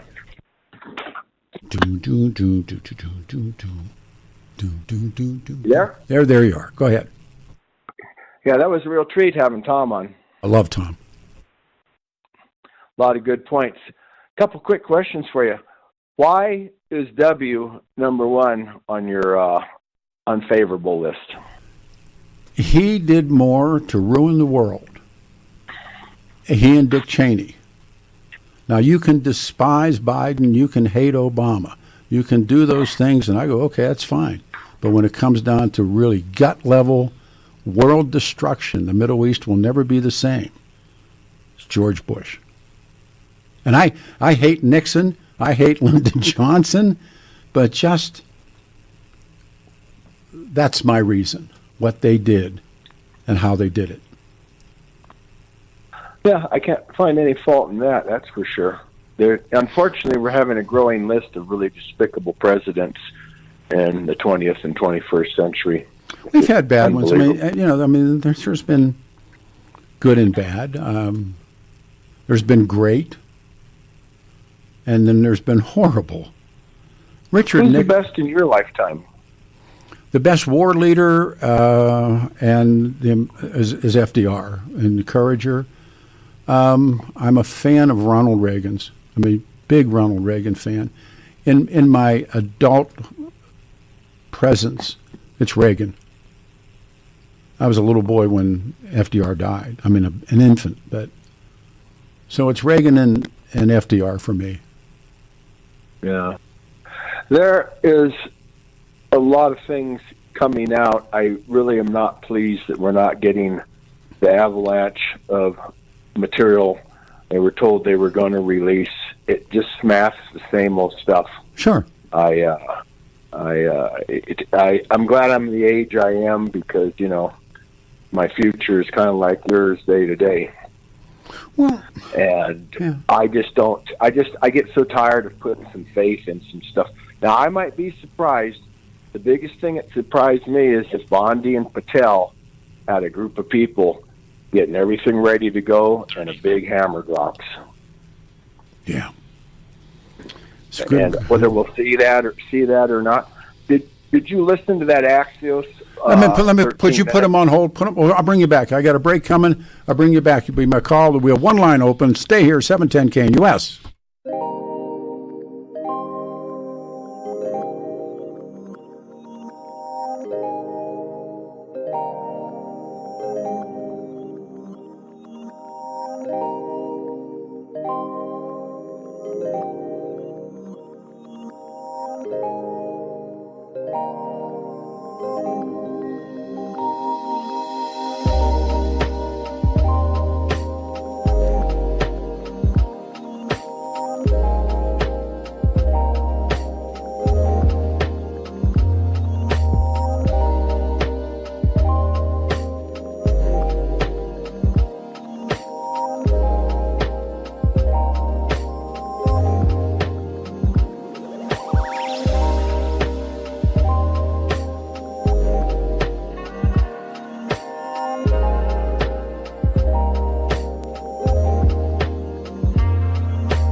Here we go.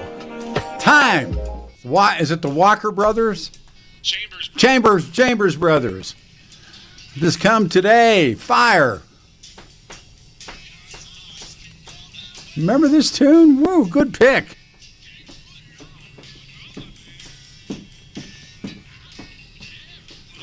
I think that's true. Now the time has come. 74 will be the high, 73 on Sunday, Monday, 63 degrees. David Ellis, my guy. I saw David 2 times this week. You've heard me telling you about valuables and taking them to David Ellis Jewelers to get a fortune in cash, secure an appraisal from David for all the valuables you have tucked away in your home. It's still true. We have weddings coming up, graduations, reasons to go and get gifts. Share the one reason to see David. Just in case you don't have the Rolex watch, the rare coins, or the silver tea set. See David Ellis for all your most meaningful gift-giving occasions. David Ellis Jewelers, just the right items for just the right price for just the right people. Antique watches, emerald pendants, gold necklaces, diamond rings. He's my guy, trusted jeweler buying precious metals and antiques in Colorado for decades. He's just a good man, and he's there today, 6 days a week. He's there. David Ellis Jewelers, and see for yourself. Look for the black awning on the corner of 3rd and Clayton and Cherry Creek. Walk in 6 days a week. He's there. You can call him, 303-322-8779. You can look at him online, David Ellis, it's ELLIS, jewelry.com. On the corner, 3rd and Clayton, a black awning, David Ellis, 303-322-8779. I will go back and let Don wrap up. Don, go ahead. You want to wrap up the call, please. Did you get a chance to listen to that 13 minutes of the tape from Robert Hur interviewing Biden?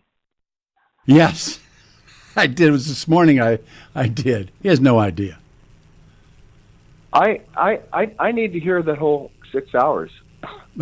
I mean, though the book is out now. Well, I don't care about the book. I want to hear his voice. I understand. I want to, I mean, he doesn't. Yeah. How do you think How do you think all these people who lied through their teeth? What's their excuse going to be now? I know what it's going to be. We got to go forward. Kind of like move on after Bill Clinton. Yeah, sure. Now, they all lie. Just assume it right now. They just, I'm reading Nietzsche sort of as a part-time hobby. And Nietzsche says, everything the government has, it takes from somebody else, and anything they say is a lie. If you assume and work under those two conditions, you're not going to get disappointed. Well, we got the mother load past 4 years. I'm telling you, every time you turn around, how these people, they're shameless. They have no shame. People. Yeah, they have no shame. Pete, have a good weekend. Thank you, brother. You too. All right. Thank you, sir. All right, we go to Mary. There's a line open, 303-696-1971. Mary, you're on the show. Thank you. Well, I hope I'm the right Mary. I'm thinking about this Qatar that's being said to be the middleman for a lot of wheeling and dealing in the Middle East, and I'm wondering, is that splendid airplanes connected to Al Turki's going back to, who really paid for that airplane? Or they're paying Qatar for the airplane that they gave to us supposedly. Boy, it's a great question. Mayor, I don't know. I mean, I think that El Turki's small potatoes when it comes to stuff like that. But I think they wanted him home. They were worried because these lawsuits are pending that they want to get into the pockets of the Saudi royal family. He's connected to the royal family. He's being protected by law firms now. And I think they took the opportunity to get him out because he could be a liability. Yeah. He's practically in old age now. I think it's about forgot about him. No, Mark put his picture. I think he's 60, close to 60 or a little bit past 60. I'm not sure. But he was super young. Yeah, but he was. The thing that is, remember when George Bush got all of those people out of this country? Boy, yeah, quick. Very quick. They left their food sitting on the table. Well, that was the family in Florida near the flight school. Yeah, they hit the door and the food was still warm. Yeah. Yeah. No, look. These people don't. When people talk about the deep state, here's a classic example. I've always read about it wasn't until recently it was called the deep state. It was always, the shadow government, the establishment. It had all kinds of different names until I think it was Donald Trump that started calling it the deep state. But now look at this deal and don't tell me that's not a deep state deal. Oh, yeah. El Turki's back in Saudi Arabia, and the guy was doing life. He wasn't doing a nickel. He was doing life. Oh, yeah. So help us all. Yeah. This is my grandma would say, help us all, right? Help. Yeah. What did that mean, help us all? What did that mean? Well, we're pretty much all in the same boat. Yeah. I was wondering, regardless. I'm a little kid, and she's, help us all. Yeah. What to do? Like you're trying to... You're great. Mary, you're wonderful. Thank you very much. Right. You're welcome. You too, man. Thank you. 303-696-1971. I know it's a tough question on this radio station. Show of hands. How many people think Haman El Turki back in Saudi Arabia was the old switcheroo? Huh? So that second wind comes along, and that's when it comes along. This guy is a bad guy. I mean, they all proclaimed, and what was it? Somebody's talking about the 5280 mag and that stuff. Oh no, he's innocent. And the despicableness of Bush and Cheney, where they suppressed the 9/11 Commission report, and they came and the infamous 28 pages. And what was on the 28 pages, and no one ever knows, still don't know. They know some of it, but it's still like somebody's mentioned the release of the Kennedy stuff. It's still, you don't know what got released or didn't get released. But so they get into the 9/11 Commission, and the stories about Bush and Cheney and how they don't want to play, and they don't want to go get. They don't want to have to testify, and they only can do it together, and they don't want to work under oath, and just all the crap that they did, and they did do it. And like Cheney had to hold his hand or put his hand up his back and make his mouth move like a puppet. So the documents and all the correspondence and everything that came through the 9/11 Commission. Well, it turns out, after all the denying that took place from his defenders, remember he had Hal Haddon, man. He had Jack Finlaw. He had every Top Gun fast lawyer. Then now they have the Brownstein law firm working. The Saudi Arabians do. You got no shot in this, guys. You know that. I mean, just trying to tell you the truth. Don't take your guns to town, son. Leave your guns at home, Bill. But they find him when they finally drop the guns and they show these people and who they are. Who turns up? El Turki. His name, when they get into the pages that Bush and Cheney suppressed. Who's there? Knock, knock. Who's there? Hadnan El Turki. No, Hadnan El Turki who? This dude right here. And he's now part of it. So he's home now. And I'm sure it's all good. I'm sure he's rocking and rolling and he's having a good time, and you're an idiot. and by the way, so am I. And the stories that are now out there, how did he get... Did he ride that same airplane that John Suthers rode? Had to. Take that. I'll take that John... Hey, get him that John Suthers flight, will you? We get him out of here and sneak him out the back door. 30. Call John Suthers. John, what airplane did you fly? How did you fly? Oh, I flew well. It wasn't El Al. Where'd you go? Well, look, I'm back now. It's all right. You're an idiot. So am I. 710 KNUS. Give me a call.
Better believe it. Good morning, everybody. Saturday, May 17th, 2025. Good old 710 KNUS Denver's talk station.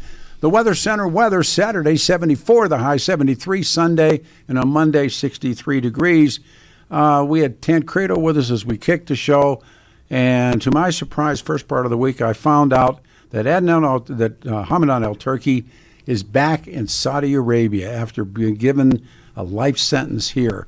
2006, Saudi Arabian living in Colorado named Hamadan al-Turki. Feds long suspect he has ties to terrorism and 9/11, life in the joint. And now, after a couple of people were dead, he's in Saudi Arabia. He is home. I got a friend I'm going to bring on the show, but Jim waited in Denver. We'll take his call. James, you're on a radio show. Good morning. Thank you. Hey, good morning, Pete. Enjoy your show. It's a good show. Thank you. And I could be wrong. I could be wrong here, but maybe it's something my upbringing in Utah. But don't all girls want to clean my house and live in my basement and have sex with me? Of course they do. Yeah. And you can beat them. As a matter of fact, as Tommy said, the defense from the Saudi Arabians has said that she was treated and should be treated like a pet, P-E-T. As my upbringing in Utah says, I don't really see that big a problem with it, but I left. Well, he wanted to go home, and he was trying to get out. They were trying to get him out of the country because later, the 28 pages, this is a long way around the barn, but there's 28 pages had been redacted in the final 9/11 Commission report, and we did radio show after radio show about that all the time. And it's about the role that Saudi Arabia played in the attack on the United States. And so the Obama administration declassifies part, not all. And there's 28 pages. We haven't seen all of them, but his name appears near the bottom of the list of 44 people of interest in the 9/11 Commissioner notes. This was written, Saudi living in Colorado, whose education is being funded by the Saudi government. The note goes on. He was in contact with an individual in Germany in 2001 who also was in contact with one of the hijackers. His uncle is a prominent Saudi cleric, and has ties to the Saudi royal family. Now, that's what you could see. It's what you were pointing out, or what the caller before was pointing out. What was shown. And the German connection is the guy that couldn't get into the country. And then he had Bandar's phone number in his cell phone.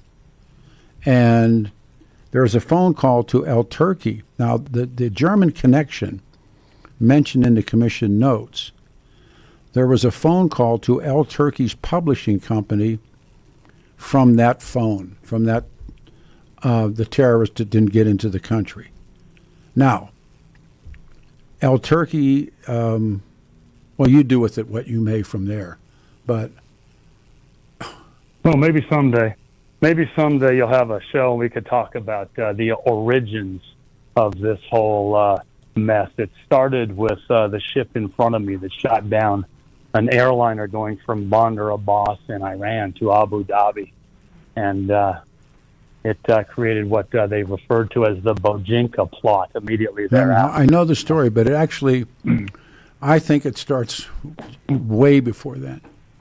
Well, when you get rid of gold, detach gold from our dollar, and you affix it to the OPEC countries' oil, it takes away the oil's ownership from the people in those countries and gives it to the Americans who deserve it. Sure.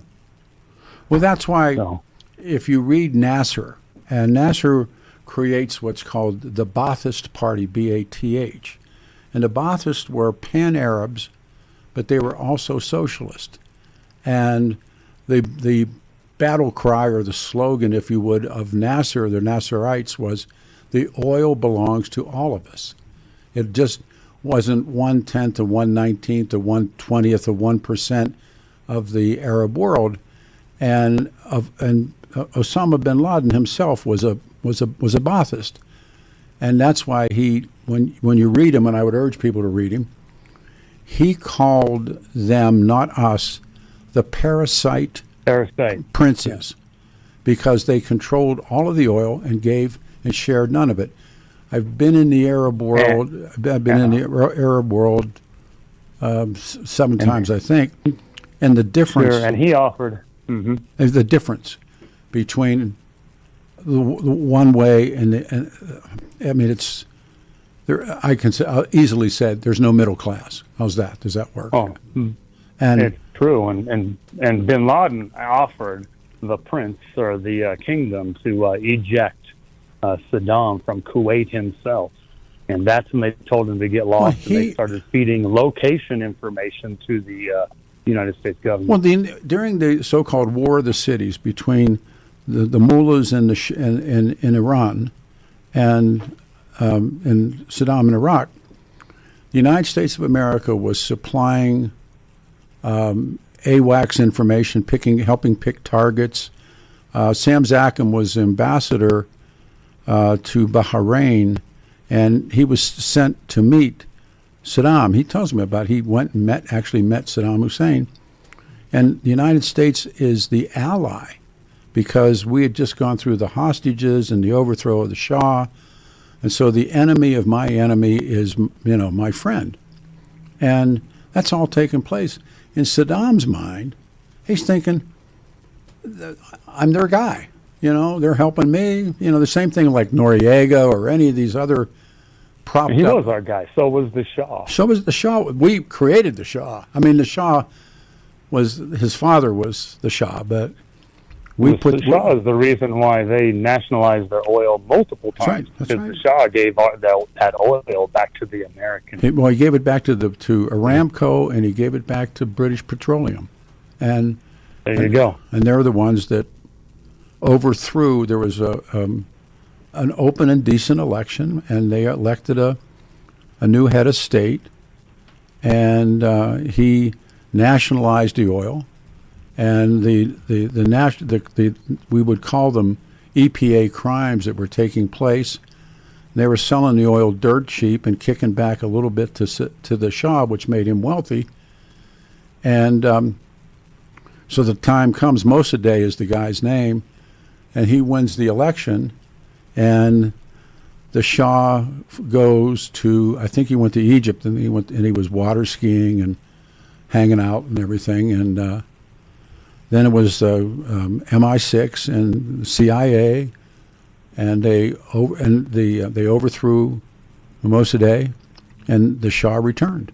It ain't the first time that's happened, and then along comes Aramco, and along comes British Petroleum, and it's a screw job from Jump Street. And when people say, and I listen to talk radio sometimes, and I go, these people understand nothing, but they go, we should start to nuke Iran and they're coming at. I said, why do you think these people are mad at us? Do you think that they came here, or did we go there and screw them over? I mean, it's our oil. There's no arguing that it's our oil in one way, shape, or form, and we can't let go of it because it's our money. We put in God we trust on our money, and the Muslims don't want anything to do with our money, and they want their own oil riches. Yeah, absolutely. I said when the Pope, the new Pope was elected, I said, well, then they said, the Pope's an American. I said, so God's an American. I always thought God was an American. Didn't you? Santa Claus is white. Huh? Yeah. He's an American. Santa Claus is definitely white. Yeah, and American, yeah. Everybody's an American. That's why we got to get rid of all these cheap labor brown people. All right, we're off and running. Thank you very much. I met this man. His name's Mike Connors, and when we did the Okie City show, when we had Nathan Chambers, and everybody was here on that one. And so this guy, he actually goes through Adam Walker, who's our producer, who's off today, and he said, Peter, you got to meet this guy, and his name's Mike Connors. So we brought Mike in for the first hour. He did the whole show with us.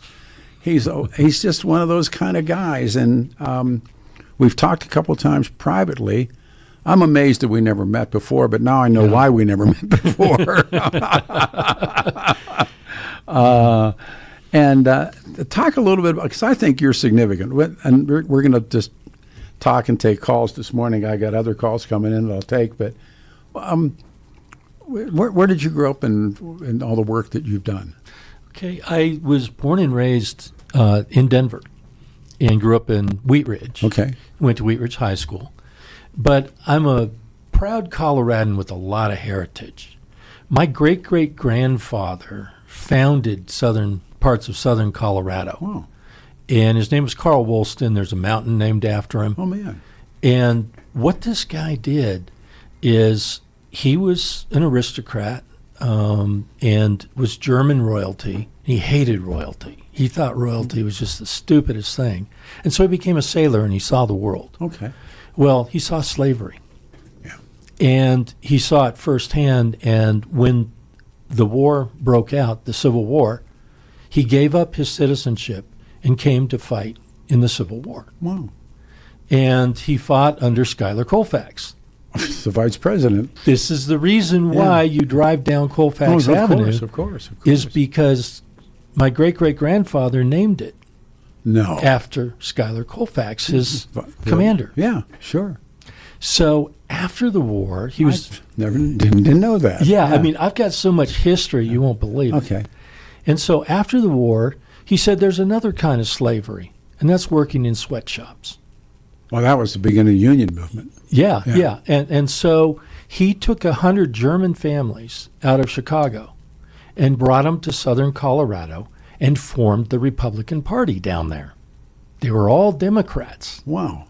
And he had a plan with Ulysses Grant to make sure that, I mean, you don't, when you think of the Wild West, you don't think about Republicans and Democrats. And that was Wyatt Earp, and that was a political thing. Yeah, of course.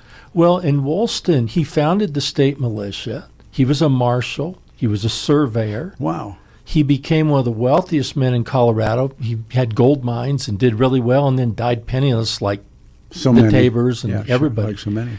But he brought these families down to the Wet Mountain Valley and founded, they named the town Colfax. Colfax didn't really hold up, but Westcliff. Oh, sure. And Rosita. There you go.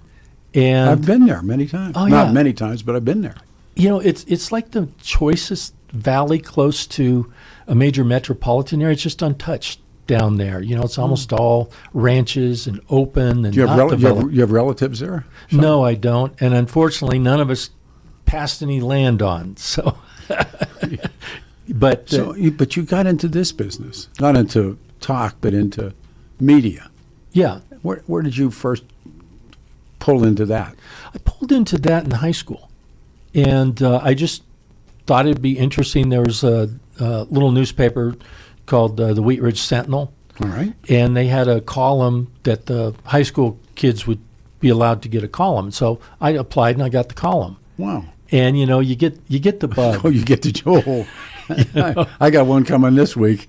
Yeah, I know. Yeah, sure. So I started as a weekly columnist. Good for you. And then went to college in Illinois for a year at Monmouth College, which is a small private college, really good college. And then I ended up going to CU. In journalism? In journalism. Okay. Because J schools now are gone. Right. I couldn't believe it. I was shocked to see that it's now communications, not journalism. No, that's right. It's all gone. And while I was there, one of my professors was the author of Freedom of Information Act, Sam Archibald. He literally wrote it. Sure, of course. For Congress. And he recommended me to your favorite reporter in Denver, a guy named Jack Taylor. We just talked about him. I had lunch with a whole bunch of old retired cops. Oh, boy. Oh, yeah. I said, guess this guy I met. And I brought up the magic name. And whew. Are you trying to get me beat up? No, I'm not. That's why we weren't.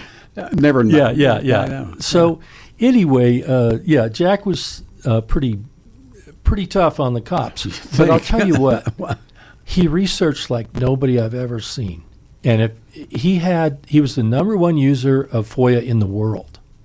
I didn't know that. He had all kinds of things in the Pentagon. He was one of the people that uncovered the My Lai massacre.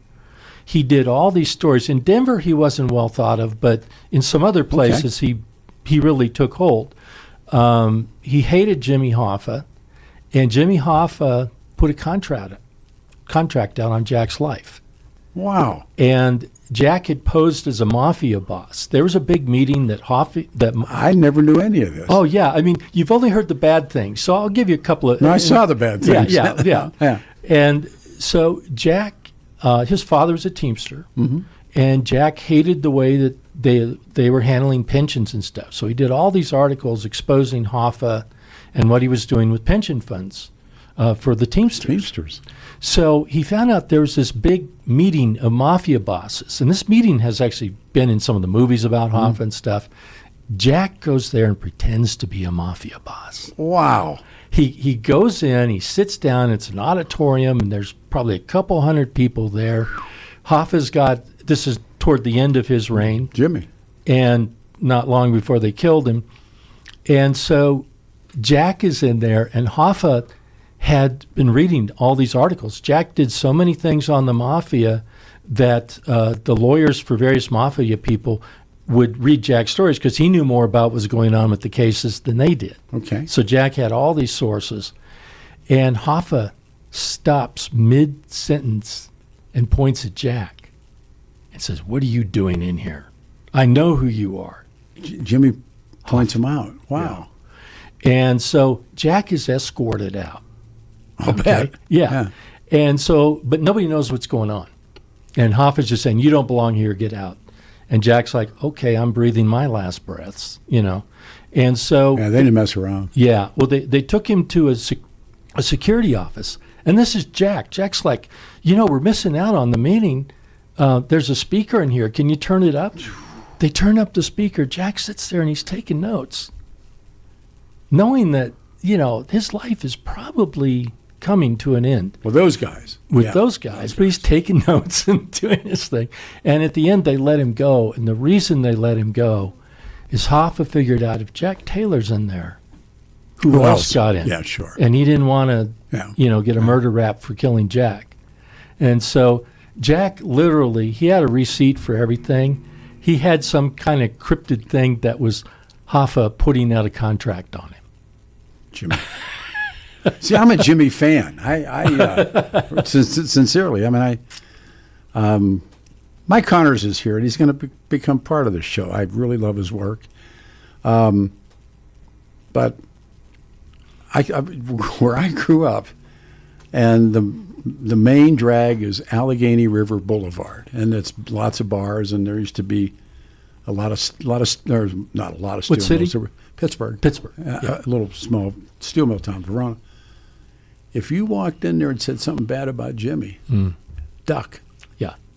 They had pictures of Jimmy on the bar. I mean, Jimmy and Jack Kennedy, and why? Because that was, all you needed was Bobby, and then everybody hated everybody. But because Jimmy Hoffa got them, I forget how much more money an hour and everything that went with it. That was they loved Jimmy, and Jimmy never lost me a nickel. That's what they would say. Mm-hmm. And I was always a Jimmy fan, but he made the union. There's no question. He built that, and he stood up for the little guy. Built the union. He did. Yeah.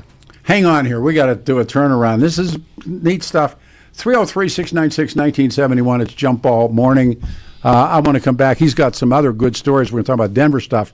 May 17th, everybody. Stand by.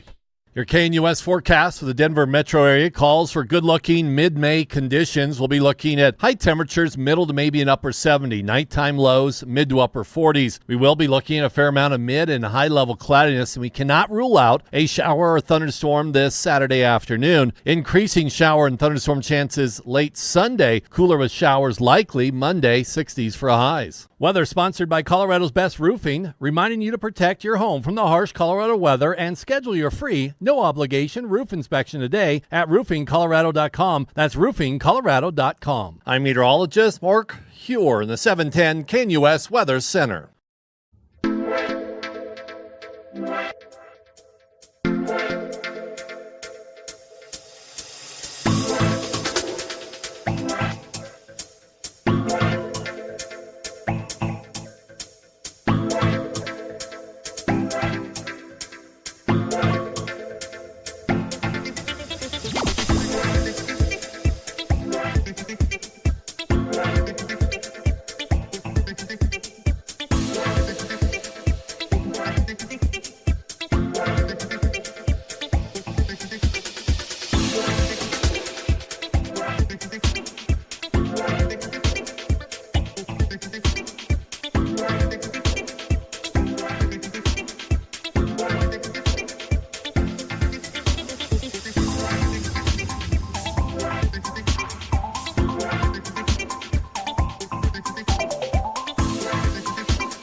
Now this is the song. Looking for Love. Johnny Lee. Bob Lee and I played it as a hit. This is where it's a 3-syllable. When you walk up to a young woman and tip your hat and you'd say, would you like to dance? Not dance, dance. Huh? And we mentioned last week Johnny Rodriguez has passed away, and this is an era for those guys out of Gillies, Pasadena, Texas. 710 KNUS, good morning, everyone. They're just a great guest in studio, and I think he's going to be part of it. He's telling me stories off air. It is Saturday, May the 17th, 2025, 710 KNUS. Mike Connors is here. I'm Peter Boyles. Let me mic you up a little bit. Now, this is way before my time, and I didn't live here anyhow.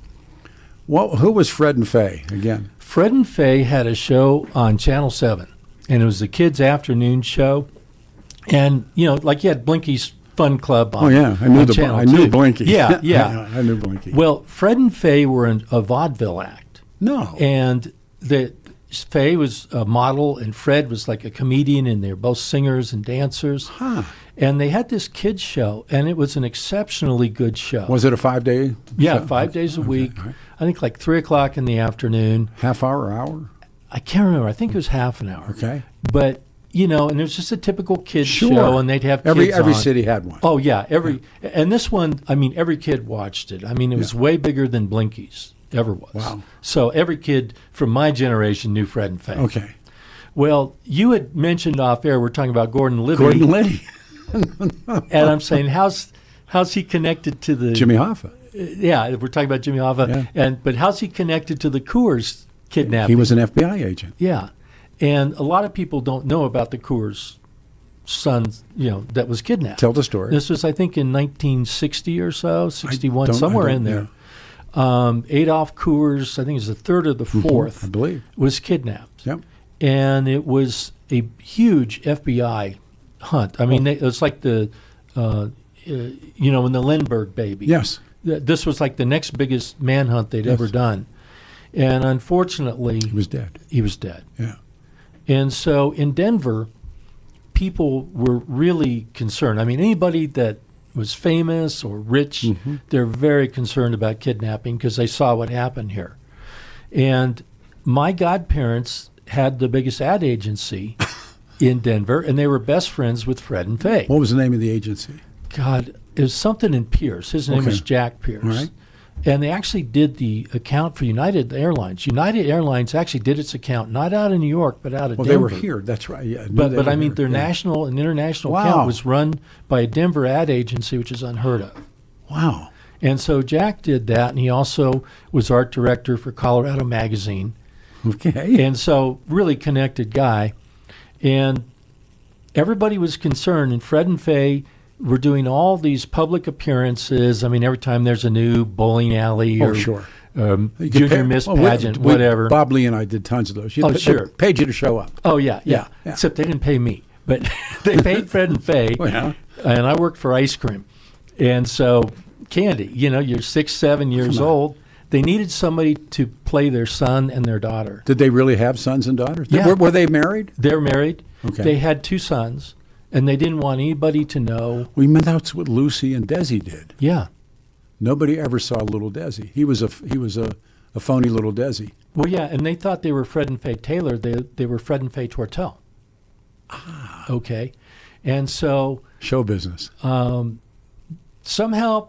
Fred and Faye and my godfather cooked up the idea that my sister and I would be their children for the television show occasionally, and then for public appearances. You were the second Fred and Faye on the grassy knoll.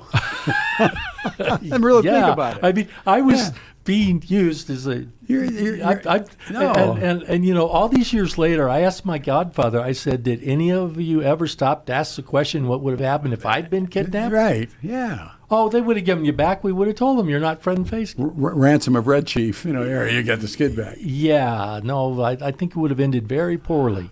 So you're kayfabing for the Fred and Faye. Yeah, my sister and I. And we just, we kind of look like the perfect family. That's great. Yeah, I mean, it just... So my career in Denver TV started at the age of 6. You're 6 years old. Yeah. Do you work every day? No, just occasionally. Just for once in a while they had us on the show. Not very often. And then when they did public appearances. See if you can... Guys are in there. See if you can find a YouTube on Fred and Faye. It's out there. She wrote a book. Faye wrote a book a few years ago, and she had a massive stroke, terrible stroke. I mean, she was in a wheelchair, couldn't talk, but she managed to write a book about Fred and Faye. But I'm not in it. Hey, boss, can you hear me? See if you can go on YouTube and find Fred and Faye. Mark grew up here. KMGH TV. And Mark, they'll find it for us. Yeah. Okay. So, but yeah, there's a few. Mark get in here. Mark was on here. Mark Crowley, the brains of the operation. He's coming in the door. Now, you guys, did you know that he was the fake? No. No. Microphone up. Sit down. Who was Fred and Faye? Who were? He's going to pull a chair. This is Mark Crowley, who is nothing moves in this place without Mark's approval. We're joined together. They all joined together here. So you went on Fred and Faye. Yeah. I mean, I was too young to know how you got on. Yeah. I just knew that we needed to go down there to, used to be 131 Spear Boulevard back in those days. We're Channel 123. 7. Yeah. And so you'd go and you'd sit there and they'd play cartoons, and I remember very well, I Want to Hold Your Hand by the Beatles. Whoa. Fred had a guitar, and he had a big gorilla hand, and he was strumming while they played I Want to Hold Your Hand by the Beatles. And then you had snacks and you had food, and when you were all done, you take your trash, and they had what they called tum-tum time. You guys are on to this. And everybody would line up, and you walked around the studio, and you put your trash in the trash can during tum-tum time. They played this song that goes tum-tum, tum-tum. You guys know this song. It's the best. I was probably 7. And Fred and Faye's over big, right? I mean, it's a lot of... Oh, it was huge in gas. Denver, And they also owned a nightclub called Taylor's Supper Club. Was Taylor's is that Supper why Club. that was Taylor's? Yeah, they started it, and they got divorced, and that's why the show ended. It's And ended a lot of shows. Yeah. Wait a Anyway, minute. Here's so a clip. Here's a clip. there you go. Here's a clip.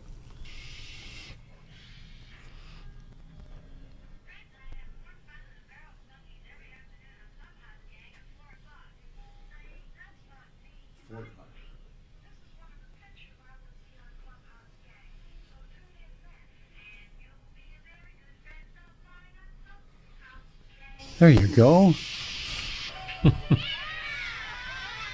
That was it.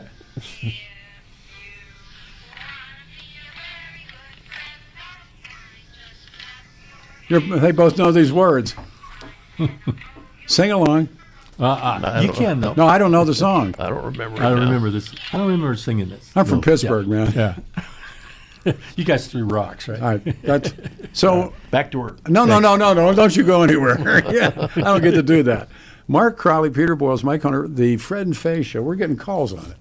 So it lasted a long time. All through 5, my 6, 7 years, yeah. When 8 I was years? as long as I was a kid, I remember it. I remember Fred and Faye, Dick Lewis, and who was on Channel 9. He was a competitor of Fred and Faye, and then Blinky came along. Yeah. They preceded Blinky. Did you watch Bandstand? Yeah, that was on. okay. Yeah, and the But Mickey that's Mouse later. Club. Mickey Mouse you know. Club comes on. Well, I think every big city had a dance show and a show like that. But so they had an audience every day. Yeah. Strong audience. You I know. bet. Yep. And Bozo on Channel 2. Sit still. You guys don't put some headsets on. Marky, can you put some on this guy? Yeah, I'll find Hold on here. This is Gene. Gene, you're on the. You know, one thing I love about Saturday morning talk radio, no man its master. It goes where it wants to go. Gene, you're on the air. Thank you for calling. Hey, Peter. Yeah, I just wanted to call. I was on the Fred and Faye show years ago when I was little. Yeah. And later on in life, I was working out in Wheat Ridge on 44th, and somebody said, "Hey, you ever know Fred and Faye?" And I said, "Yeah, I was on their show." And they said, "Well, Faye's in here. She's working as a secretary next door." So I went in and introduced myself, talked to her for a little bit, and it was very interesting catching up in later life. But yeah, I was on the Fred and Faye show and did the Tum Tum Time. And it was a great show. We got to bring Tum Tum Time back. Now, did you watch it every day? Yeah, I did when I was little. Yeah. How old are you now? I'm in my 70s now. Okay, and you how old? 66. That was in the 60s. That was in the 60s when I went on the show. My parents put in to get on, and it took me a year before I could get on. And I drew my name, and I went down there, and I had some cake and cookies, and they asked you some questions and stuff, and it was fun. I remember a little bit of it anyhow. So, do you remember Fred and Faye's kids? No. He's the fake Fred and Faye kid. No, I don't. Huh? No. He's the body double. He's like. And I don't know how old Mike Connors is, but I went to Wheat Ridge High School too. Oh, okay. I graduated in 70. Matter of fact, I was a year ahead of Dave Logan. Sure. Yeah, I graduated 77, so we just missed each other. Wow. Okay. See? Okay. Thanks, Gene. Well, you made the morning. Thanks. Good. All right, so you guys, you went on the show, and you were... I was on periodically, but mainly it was the public appearances because they could charge... Everybody wanted to see a family. So I think Fred and Faye was able to charge big money to bring their... at a public appearance, here's their kids. Yeah. And, Did they dress you up special, or? Yeah, I mean, we were maybe not with the costume they provided, but we dressed well and we pretended to be their kids, and we'd be introduced at stuff, like junior miss pageants. Well, here's Fred and Faye Tortel and their children, Kathy and Mike. And it's like pro wrestling. You're laying off. You're not the real. But I don't recall ever getting paid a dime. But maybe your folks did, and you just don't know. Maybe I'm owed some inheritance. No one ever told me about. You think you got beat in southern Colorado? That's right. You really got put away on Fred and Faye. Yep. Wow. But I listen to Sirius XM, and every time they play "I Want to Hold Your Hand," I think of Fred strumming that guitar with the hairy ape hand. And his voice. That guy had the funniest voice. He did. Yeah. Did Michigan have a show? Kelly's on the other side of the wall. Did Michigan have a kids show, a television show? We had Deputy Don. Deputy Don. Deputy Don. And on Saturdays, he did a horror show called Count Zapula. Ooh. My mentor, the great late Bob Lee, he was Bosco Bob in Detroit. And he would dress up like a cowboy. And the show was sponsored by Bosco. Remember that stuff was like motor honey, right? And you'd put it in the glass and stir it up and make chocolate milk, right? And they play, shorts and stuff like that. And he was Bosco Bob, and he sat on the, I think he said he sat on the rail, Bosco Bob, and he rail fence or something, and had a straw in his mouth. And listen, you do what you do. Well, Fred ended up going to Hawaii, and he opened up a scuba shop there. And so that's what he did. But you can see how big they were. Just the fact that, in this little bit, there's all these people that remember it. Everybody's on it. Everybody's show. sending me text messages. They were all like... Who would have thought? The only one I really knew, I knew Blinky. Yeah. And I got some great Blinky stories, but not for the show. But Blinky, I had a good time with Blinky. He was like... But we tried to get on Bandstand in Philadelphia, and they wouldn't let us. We came all the way. A friend of ours, kid we grew up with, his dad drove moving trucks. Yep. And he was going to Philly, and a bunch of me, Al Cruzan, all the local Barney badasses, and we decided we could get on Bandstand. Well, it's funny. I went to shot. junior high school with Fred and Face kids. The real ones. The real ones. Did they know you were who you were? They didn't know who I was, and so I introduced myself, and I said, "Apparently, I'm you." Yeah. And what did they say? Well, that's the best.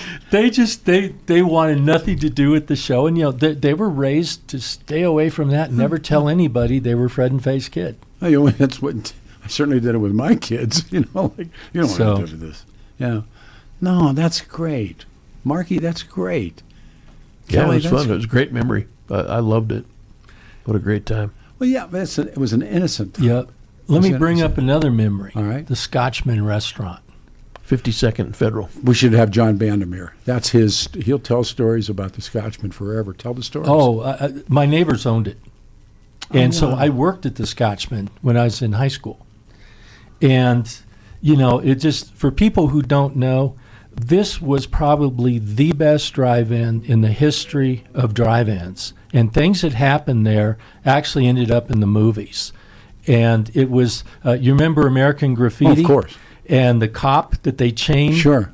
That happened at the Scotchman. It really happened. Mm-hmm. Oh, yeah. And it was Buster Snyder. If you've heard that name. We were talking about him this morning. Talking about Oh, all right, everybody sit still. Everybody sit still. The music's in the background. They're on hold. Talk radio, no man, it's master proven again. A great show. It's Saturday. Stay here.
One more time. Brother Ray.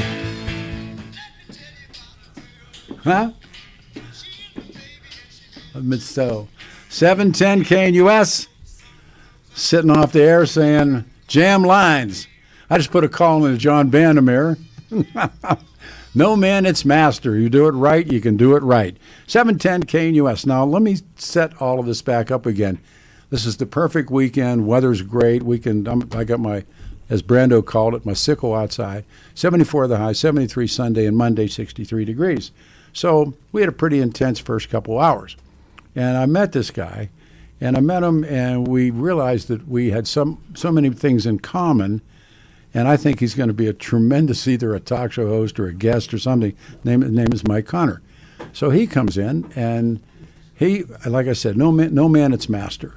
So he tells me off air he was a body double for a kids' television show.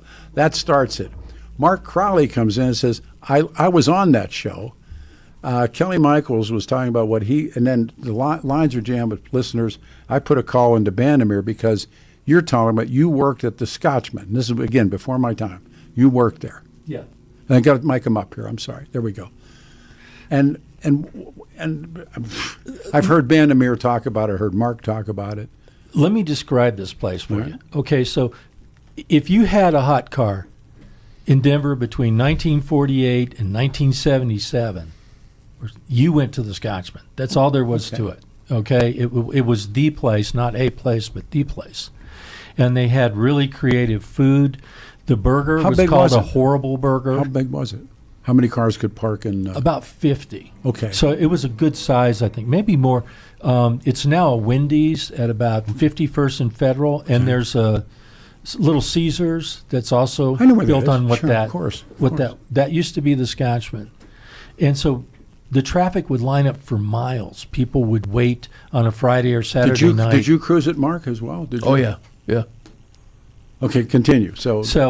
Anyway, you'd go up and there'd be these long lines to get in there, and as you're going up Federal, there's this long sign. I mean, it's really tall sign of a really cute car hop in a Scott plaid dress. Okay, so the name. Yeah. All right. And it's actually, Scotsman. Sure. And so this was, somebody still has the sign. I mean, the memorabilia from this place when it closed, I still have a sign that shows, that you would order from. But that huge sign, somebody bought it and kept it. And you told me they had an in-house disc jockey. They had an in-house disc jockey, and I can't think of his name. He's really, he was in Denver radio 30, 40 years, something like that.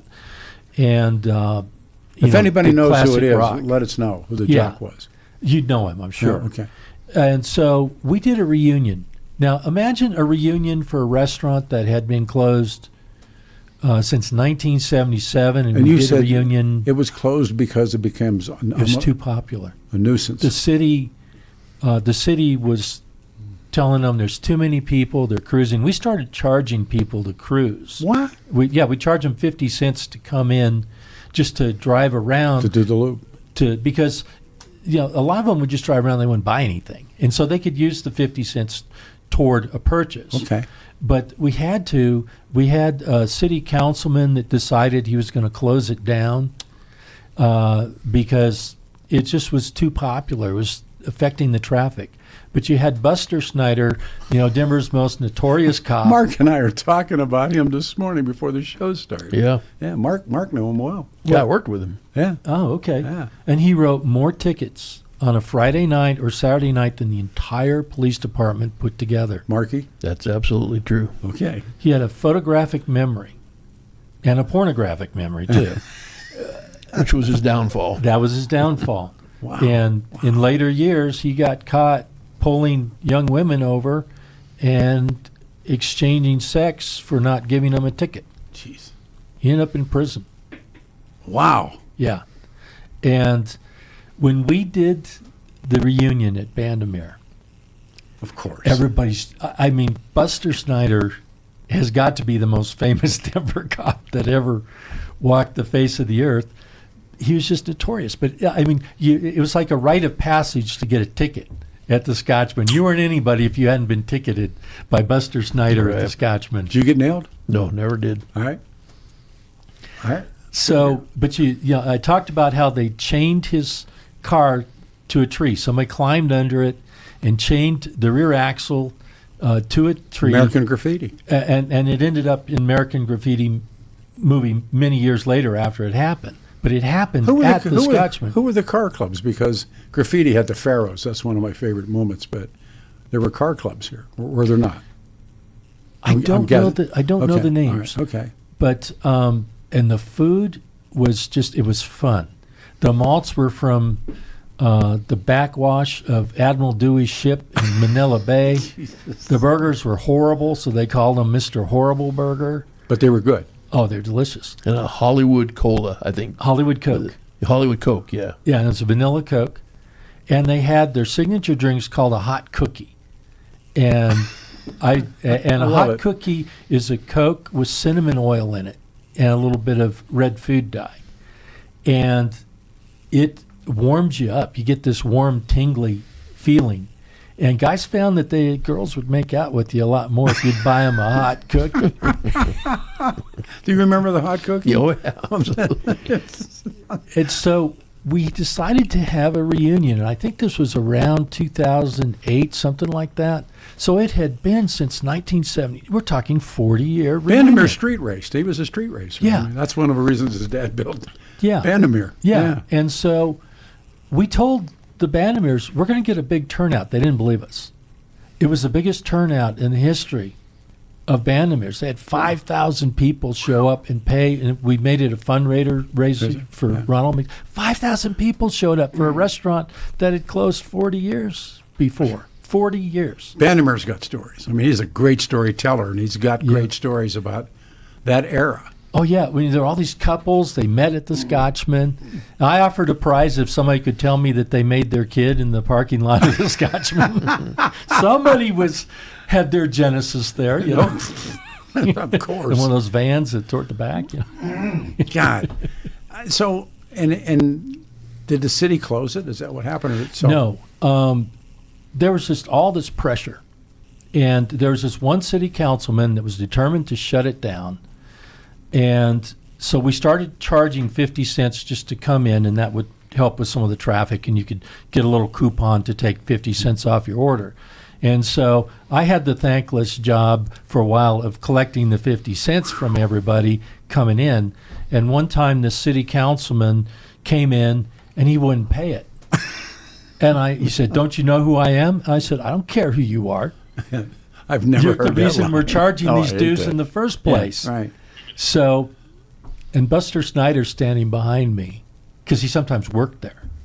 And he's going, He knew who the guy was. Oh, yeah. Everybody knew who the city councilman was. And Snyder's getting quiet. Another big cop's getting real quiet. I'm like, that'll be 50 cents or you can turn around and get out of here. So he paid the 50 cents. He coughed. And I handed the 50 cents to the owner of the Scotchman, and I told him who gave it to me. And so he put it on a plaque and put it in his office, that he got 50 cents out of this. Let me reset everything that's going on because we're real close to the break. Mark, you got to stay. You got to stay. Lions or Jam. We'll go to the calls as soon as we come back from the turn. So this is, again, there's a zen to this business that I only pretend to understand, but you know it when it happens. When we're off air and you do me the Fred and Faye thing, and wait a minute, we're going to bring that on the air. Marky comes in. The boss comes in, we're rolling. So lines are jammed, and I put a phone call into John Bandimere. So if we can get him, we'll get him. If not, we should do this again in 2 weeks. And maybe June 4th, 2006 is when the reunion was at Bandimere. June 4th, 2006. We got to get John. We'll get John. I owe John an appearance on the show because I love. So. All right, here's what we can do. So it's going to be 74 for that. It's a cruising day. 73, 63 on Monday. There's the music. We'll come back and I'll say good afternoon, and everybody will get on the air. So, like I said, no man if anybody says they run talk radio, figure they're not telling you the truth. You stay here.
Star Hawk in his garage.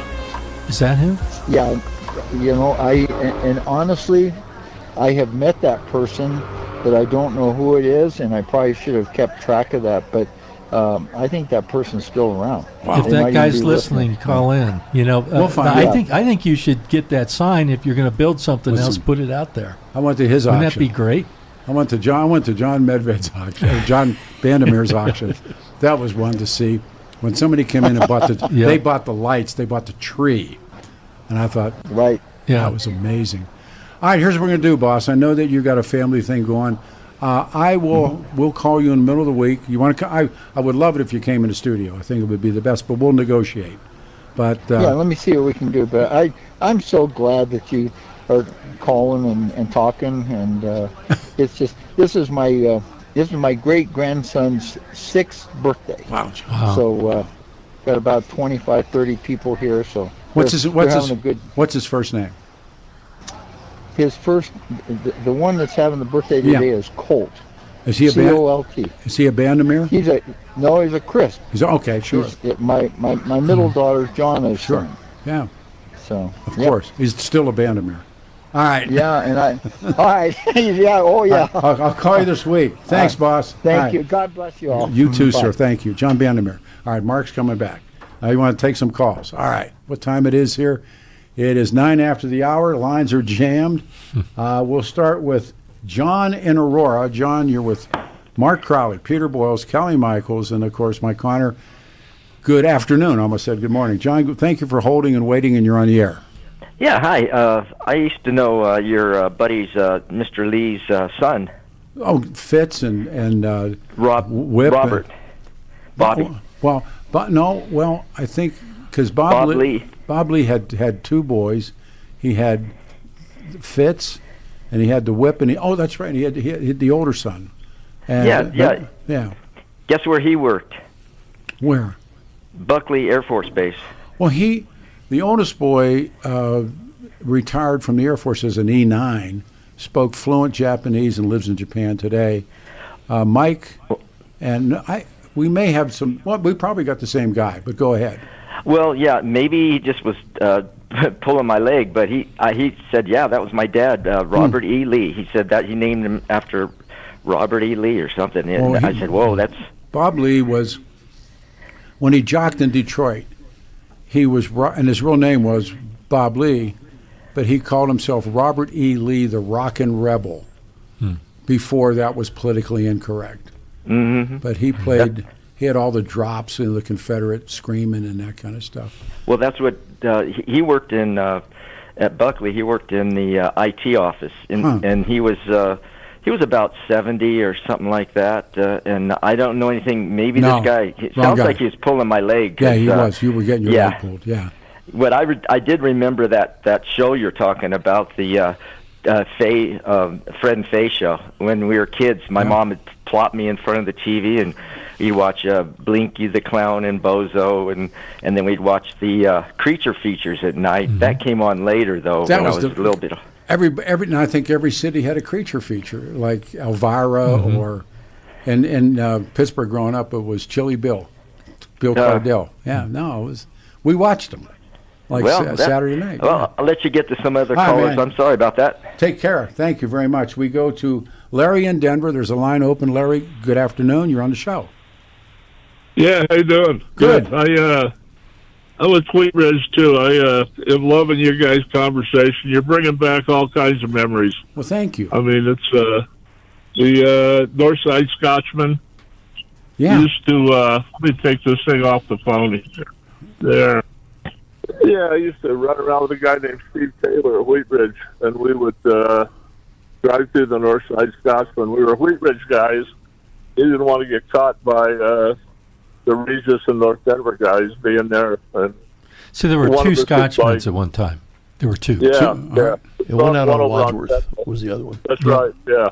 Yeah, we go on the one over on Federal, and somebody shoot a BA out the window and try and get somebody to follow us and race down Federal.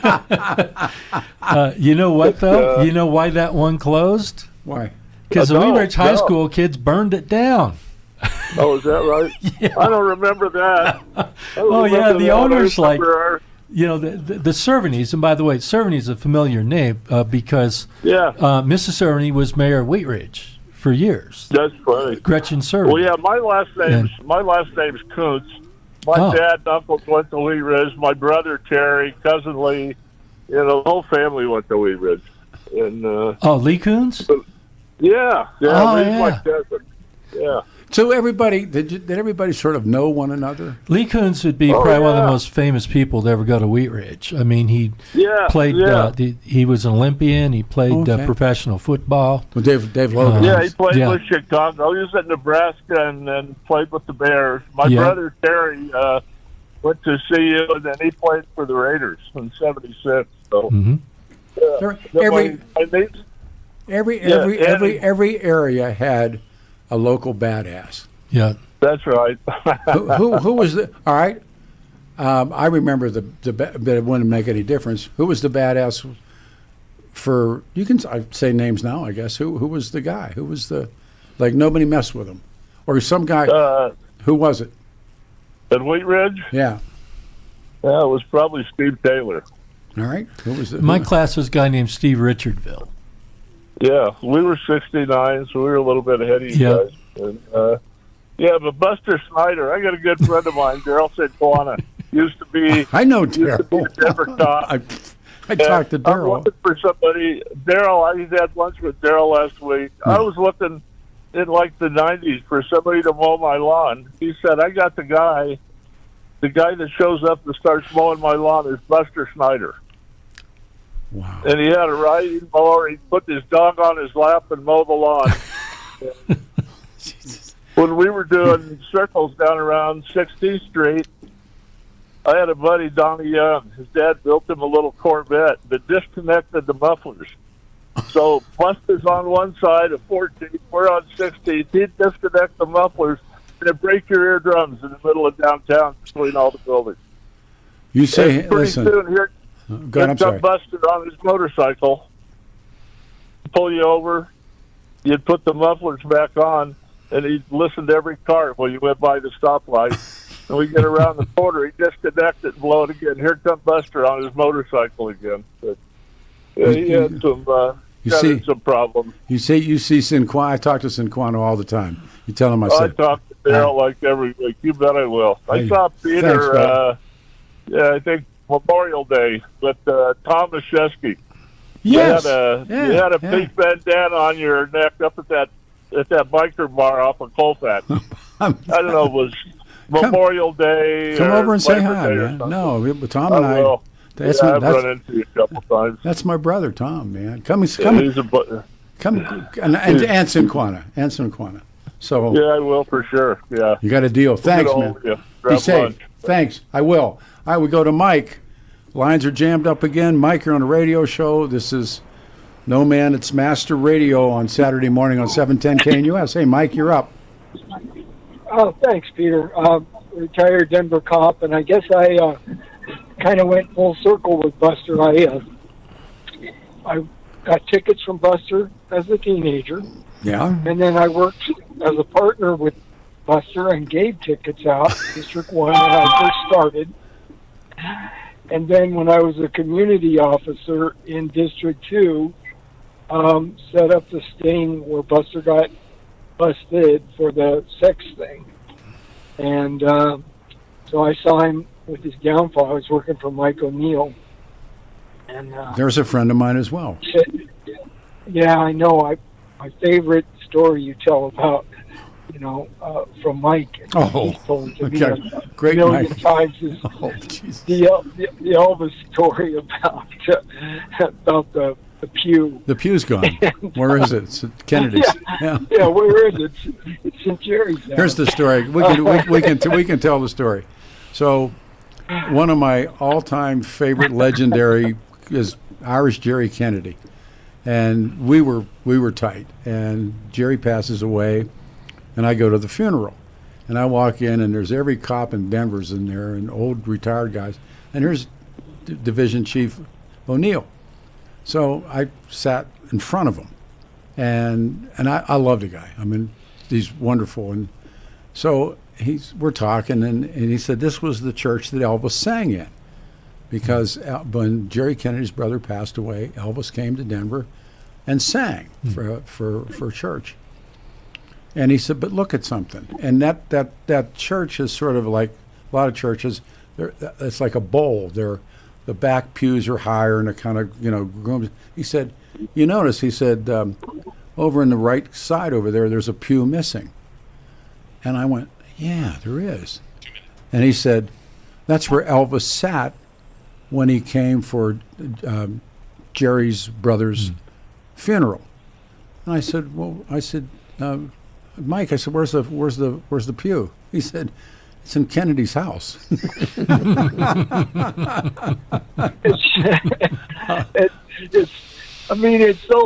was so legendary. He's got a painting. They named the District 2 community room after him, and we used to, when we held the community meetings, I'd tell him, Mike, you're in great company. There's only 2 other people that have buildings named after him, Pena and Webb, and now you. And he'd always extend that middle finger. Hold on a second, because Crowley, we had a minute. Crowley can imitate him. Crowley does. Jerry, do a Jerry Kennedy on the air. Yeah, Crowley. Yeah. What about it? Crowley. Crowley, you're going to grow up in this job, and you got to remember, if you do something, something happens. Yeah. If you do nothing, nothing happens. Oh. I had us a time. Yeah. And Mark will tell you, because off duty, when Mark and I were young on the job, it was hard to get. Oh. And you had to go through Jerry. You had to kiss the ring. It was, and Jerry, I'm out of time. I love you. Thank you very much. We're going to turn around and come back. One line is open. Now it's full. Stay here, 710 KNUS.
Little country music. The late, great Patsy Cline. Saturday. Good afternoon, everyone. May 17, 2025. Wonderful weather. Just like I said, this show just takes off and takes a life of its own, and it's just the best. Danny Kaplis' law firm, and Dan suggests you should choose attorneys and lawyers who share your values, and because you choose to represent who you choose to represent you in an injury case says a lot about you to everybody involved in the case. Dan, of course, the son of a police officer, Dan, former seminarian. He is my friend, and I say this, that we had an issue in our family, and I called Kaplis. And it was what he did, the kindness that he showed, and he would call at night when he was, he's a family guy, and he's home, making sure things were okay. And it said volumes, not just because we were working together. This is the guy that he is. Believed to be the only attorney in Colorado history to win 5 straight multi-million-dollar verdicts in Colorado crash cases. Dan is also believed to have won the largest truck crash verdict in Colorado history. Kaplis Law, now the official law firm of the Nuggets and the Avalanche. Dan's serious firm for serious cases. If you have that problem, Dan accepts righteous injury cases on percentage fee basis. He represents great people, all walks of life, without regard to ability to pay. When you need help, here's the number, 303-770-5551, 303-770-5551. On the internet, it's Kaplis, C-A-P-L-I-S, dankaplislaw.com. All right, again, to try and reset this, because I don't know if you can, but it started out with the one and only Tom Tancredo, and we talked about some serious stuff. And then I met this guy when we were doing Oklahoma City stuff. And I thought, this guy's got potential. I invited him in. He comes in, sits down, starts to tell that he'd been a body double for Fred and Faye's kids. He worked on all this kind of stuff. So Mark Crowley, who was in the groove, comes in. Mark's now with us. We talked to John Bandimere. He'll do the radio show next week. Let's just go back to work. We have a woman. First woman breaks through. Renee, you're on the radio show with the troops, and good morning. Or good afternoon. Hi, good morning. I think I know the name of the disc jockey that you were referring to that worked at the Scotchman. Yeah. And I think it was Pogo Pogue. You know what? I'm getting head nods, but Pogo was legendary. I didn't grow up here, and I didn't jock here as a kid, but he did turn your mic on. We got to get mics on, guys. Yep. Okay.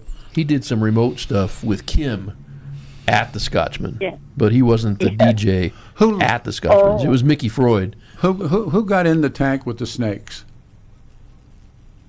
Bob Lee would tell me that story. Hal Moore told me that story. Sure.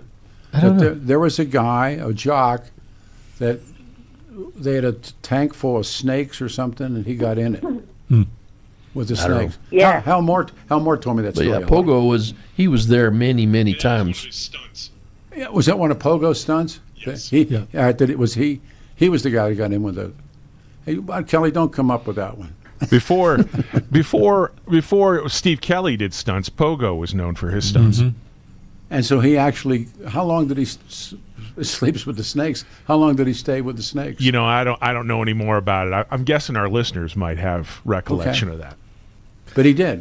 Because I know Hal told me that story many times. Well, and Mickey's thing at the Scotchman, he literally talked the owner into creating the radio station there, and he did a Wolfman Jack. Oh yeah, he did Wolf. Yeah. Yep. But it was the Boogeyman. Yeah, the Boogeyman. The Boogeyman. Yeah. No, I met him at BZ. That's where I met Mickey. I got stories. All right. Thank you, ma'am. We go to John in Arvada. John, you're on a radio show. Good afternoon, and thank you. Hey, good afternoon, Pete. How you doing? Hi, brother, man, I'm good.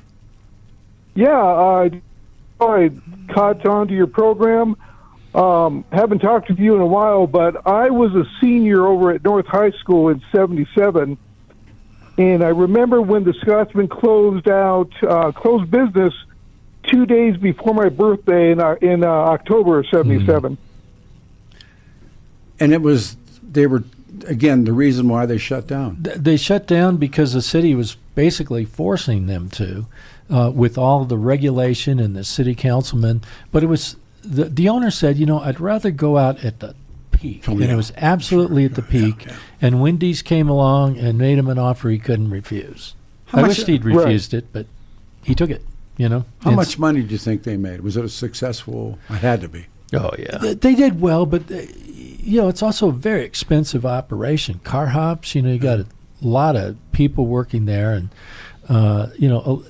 it was very interesting because there were two. There was one, like I said, on Wadsworth for a while, and the Wheat Ridge High School kids turned out to be much tougher to deal with than the North High School kids, which you might think, Wheat Ridge being a very affluent area, you'd think those kids would be easier and better behaved, but Carl Cerveny, whose kids went to Wheat Ridge High School with me, found out that the Wheat Ridge kids were much tougher to deal with and caused a lot more trouble. But they burned it down. So Carl said, okay. So it became a white spot, and it became Gemini Restaurant, a health food restaurant, and it's an Italian restaurant now.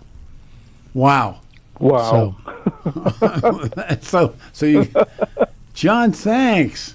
Good call, brother. Sure man. thing. Thank you. All right, we go to Jay in Castle Rock. Jay, good afternoon. You're on the show. Hello, Peter. How are you, sir? I'm really well, thank you. You're having a good time. Well, two things I wanted to talk to you real quick. I was pulled over by Buster Snyder as a kid, and then I was chatting with Alan Grant the other day about you when we had Alan Grant from American Graffiti on your show. That's right. That's right. Yep. Well, let me tell you about Buster real quick. I didn't know anyone here that came out. It was 78. And 17th Street was a place to race, I believe. That was where all the buildings were. It was like a canyon down there, downtown Denver. And you pick 16th. Up a race at the white spot. Yeah, 16th? Okay. 16th, yep. And I was told to be very careful of this policeman named Snyder. And he pulled me over and promptly told me to pour the beer in my trunk out onto the ground before I left the city and county of Denver, and to be off the city streets in 5 minutes or I would be arrested. He ran you out of town. Yeah, ran you out of town. Yeah. He said, you get out of my town. Yeah. That's right. I think you could literally do a 4-hour show on Buster Snyder. Oh, you did nothing but say, yeah. Have you ever heard of Buster Snyder? Call. I'll bet you'd have jam lines for 4 hours. Yep. I'm not saying you should, but I mean, it's wild. He was fair with me, and he didn't. Of course, I had a real nice date with me, and he didn't get anywhere around her. But it was really. That's why he's on good behavior. Because is he gone now? Yeah. I think he died in prison. You know what they do to guys that rape in prison. Yeah, Congressman. Yeah. Was it small eyes or short eyes or whatever that thing is? Yep. Woof.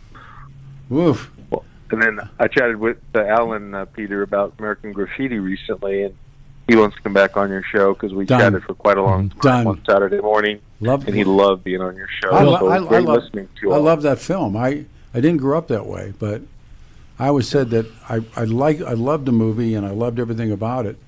But when there's a movie called Lords of Flatbush that doesn't get a lot of Stallone's in it and Henry Winkler's in it, that's more like how I grew up with those kind of guys than the guys in graffiti. When we did the reunion, the highlight of the reunion was, they had an open mic, and there were all these people that came up. I mean, old people by now, in their 70s, 80s. Absolutely. And they're like, well, I met my boy. I mean, there were so many couples that met at the Scotchman. I mean, it was unbelievable how many were like that at the reunion.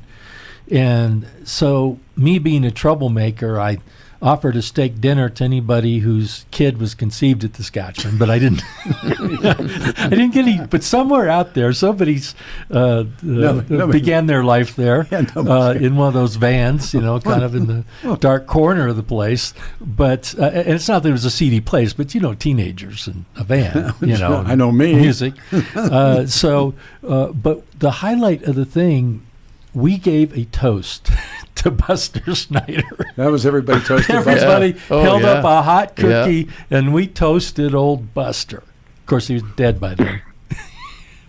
I mean, I'm glad we're doing this show. Jay, anything else you want to add, and then we're going to jump. Just great to hear all the great. Hey, let me know. Denver. You want to do that. I'd do that in a heartbeat. Thank you very much. Thank you. Thank you. All right, for the first time, there's a line open available. This is in Wyoming. This is Mike. Hey, Mike, you're up, man. Thanks. Hey, Pete. Hey, I was brother. wondering about Bob Lee. When was he on television in Detroit? Probably in the 50s or the first part of the 60s. I'm not sure because he just told me the stories. Oh, okay. That was a little before my time. I don't remember anything much before 1960. Well, let me tell you, he was my mentor, but he was what's called a radio actor. And remember, there used to be after school for guys my age. We didn't go and watch television. Mm-hmm. We didn't have it. But there was radio, and there was like the Lone Ranger, Challenge of the Yukon. Well, all of that. Brace Beamer did the voice. He lived in Rochester, Michigan. You know it. Brace Beamer, the legendary. He was the Ranger. Yeah. And Bob worked with him. And so Bob was, he grew up as he grew up. And then the Korean War came along, and he went in the Navy, and he was a combat sailor. And he came back, and he went to Wayne State, and he met all those same guys that were working there. And he went over, and it was at WJBK in Detroit, I think. Right, And because it was in the center of the country, they did all of the after-school programs that I listened to, and they would, instead of having a feed, they would do it live, but they'd send it east, send it Midwest, send it further Midwest, and then they send it to California. They would do the same show. And they're right. And there was a guy, Bob talked about him, that played all the animals. And in the Challenge of the Yukon, Sergeant Preston had, and we used to call it Sergeant Preston, he had a dog called Yukon King. On King, on you Huskies. Mm-hmm. And the guy did it, and then he also did the horses for the Lone Ranger in Tonto, and Bob played the part of, it's called an ingenue, the young cavalry officer, the second lieutenant, or he would play the sod buster, the settler, or he'd play some young gold miner, in the Yukon. But he worked with all of those guys. And I think he was on like 3 or 4 different serials. Mm-hmm. And then he went to New York, and here's the great Bob Lee story is that he had a lot of stuff went on, and he got an agent, and he was in an off-Broadway play, and he was he was so naturally talented that he learned to speak Spanish with a Puerto Rican accent, and he was working on a Puerto Rican radio station in New York, playing tunes. Wow. And had an agent. And the agent had him up for a job, and there was issues with his wife, and they just wanted to go back to she was from Saginaw, and she wanted to go back. This is and this story gutted him.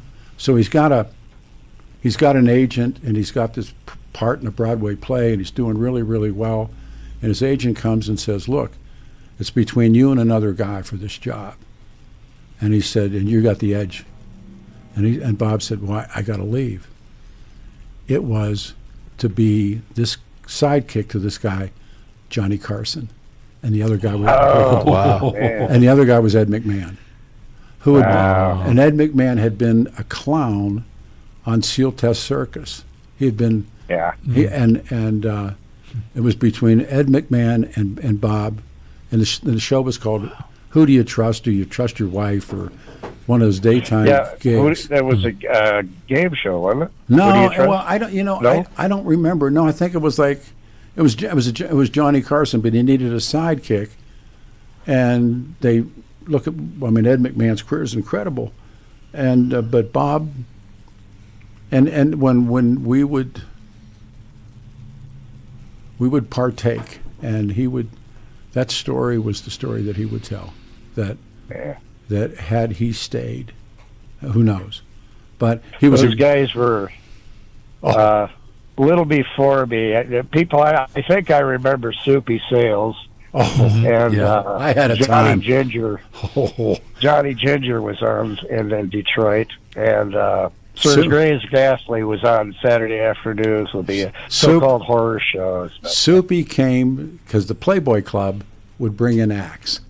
And I'm starting. I just met Bob. I was his traffic reporter, and Soupy comes to town, and I'm working part-time at Cat Radio, and we could go to the shows for free.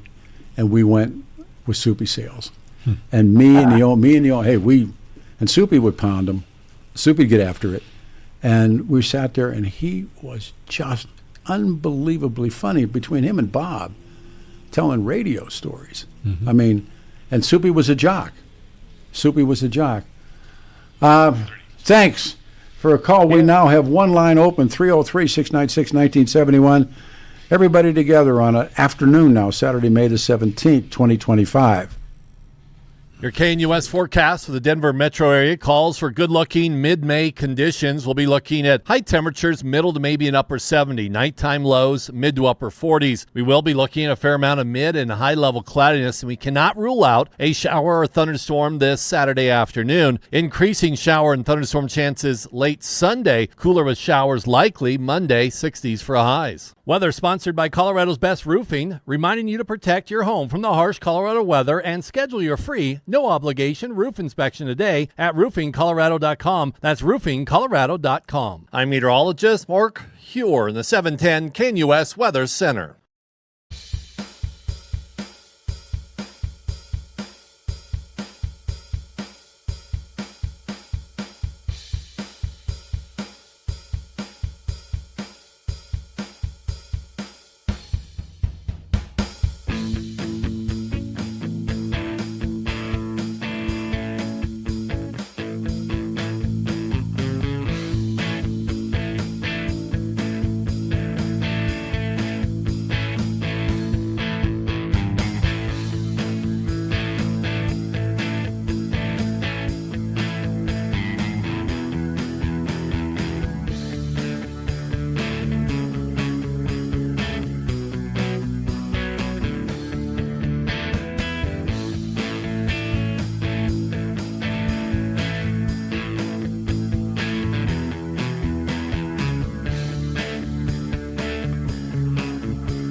There's a line open. That's impossible.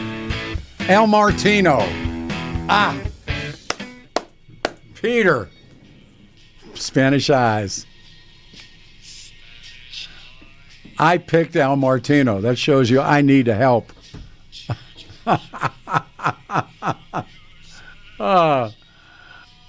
That I knew that was El Martino. I should just be ashamed of myself.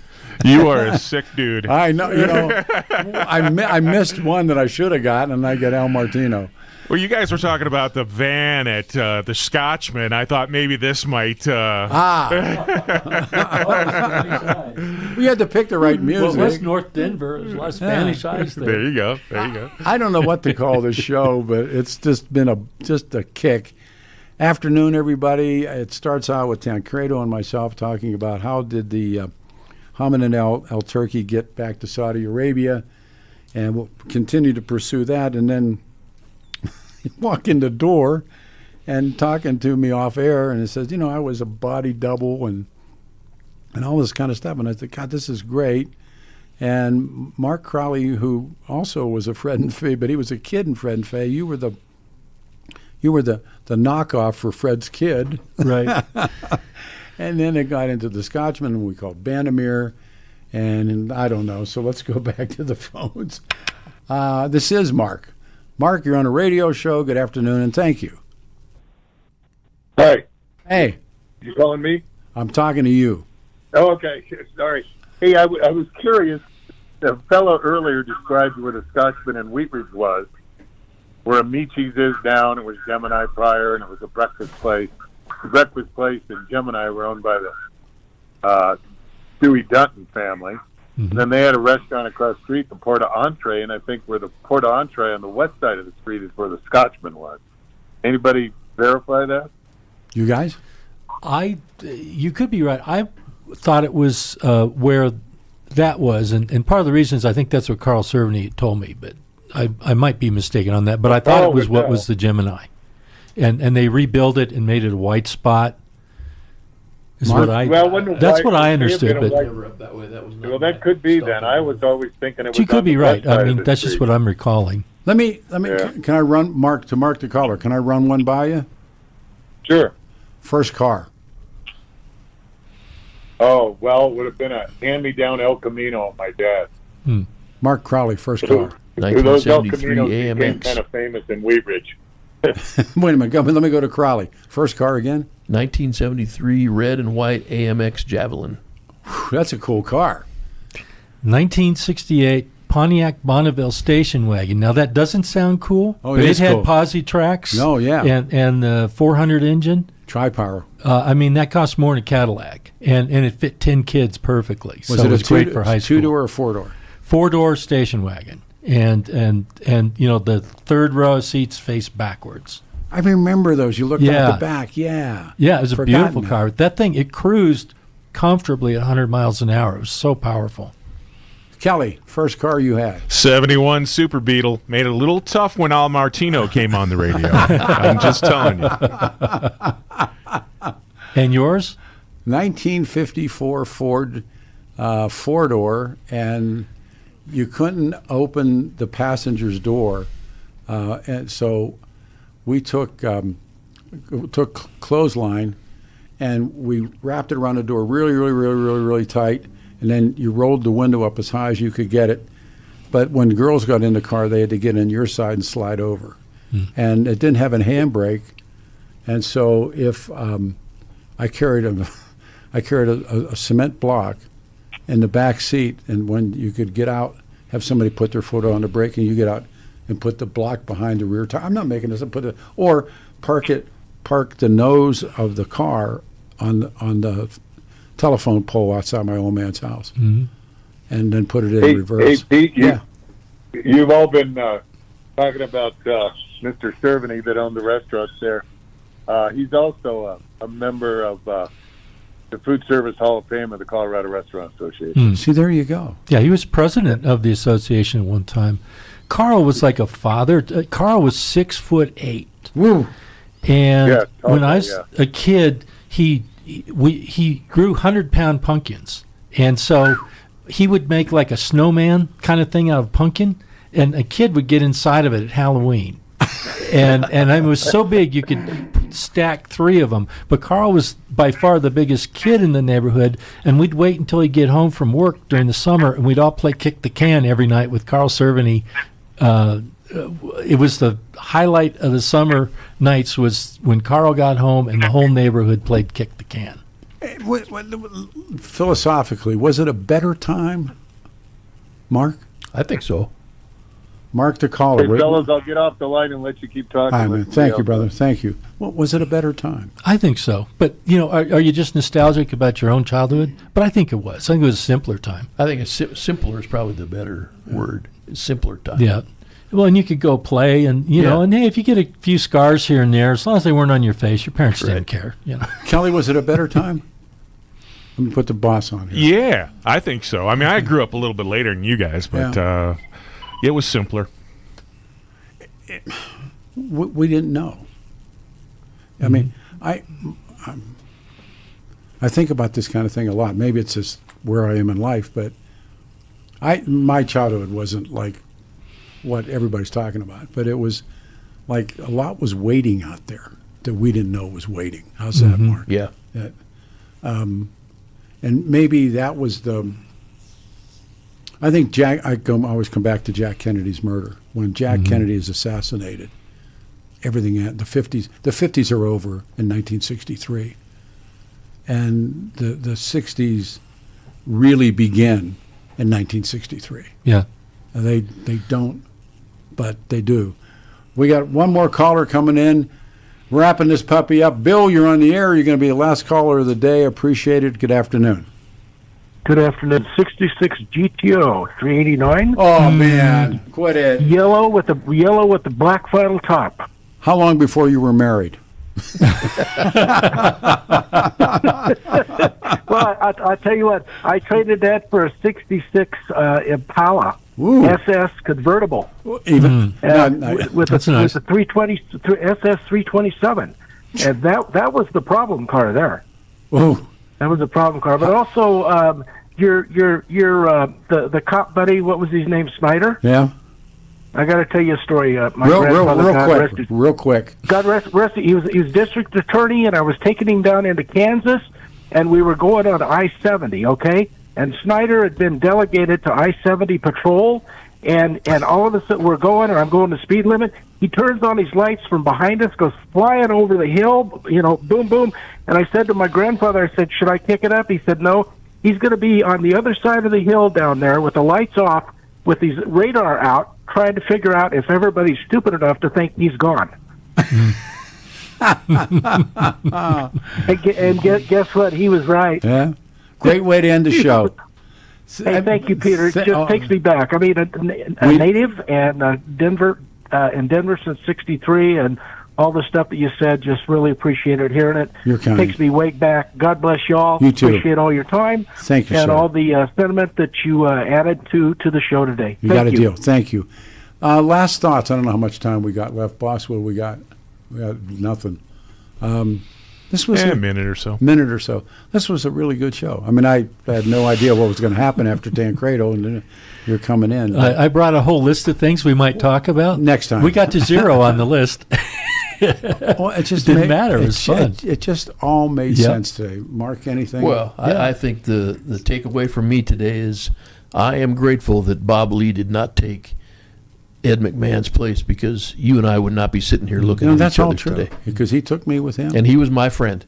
I did theater with him in the 70s. And you were his son, weren't you? Yeah, I was. Yeah. Now, he was a one of a kind. I miss him a lot and think about him. And there's a couple of those guys. Alan Berg was another one. They were just they influenced your life, and they taught you. You know, Bob Lee taught me a lot of stuff, good stuff, and the other things that he knew. But he was a disc jockey. Best jock in town, Hal Moore. Hands over fist. Hal was the best top 40 jock the city ever had. And there were guys like Mike McEwen. Mike was great. Charlie, Bobby, those guys. Thank you, Kelly Michaels, for letting us do this. And I'll see you next Saturday morning at 9 o'clock, and we'll do it again. It's a pleasure to have you in the studio. We'll do it again, Mark. Thank you. Thank you. Have a good day, everybody. See you next time.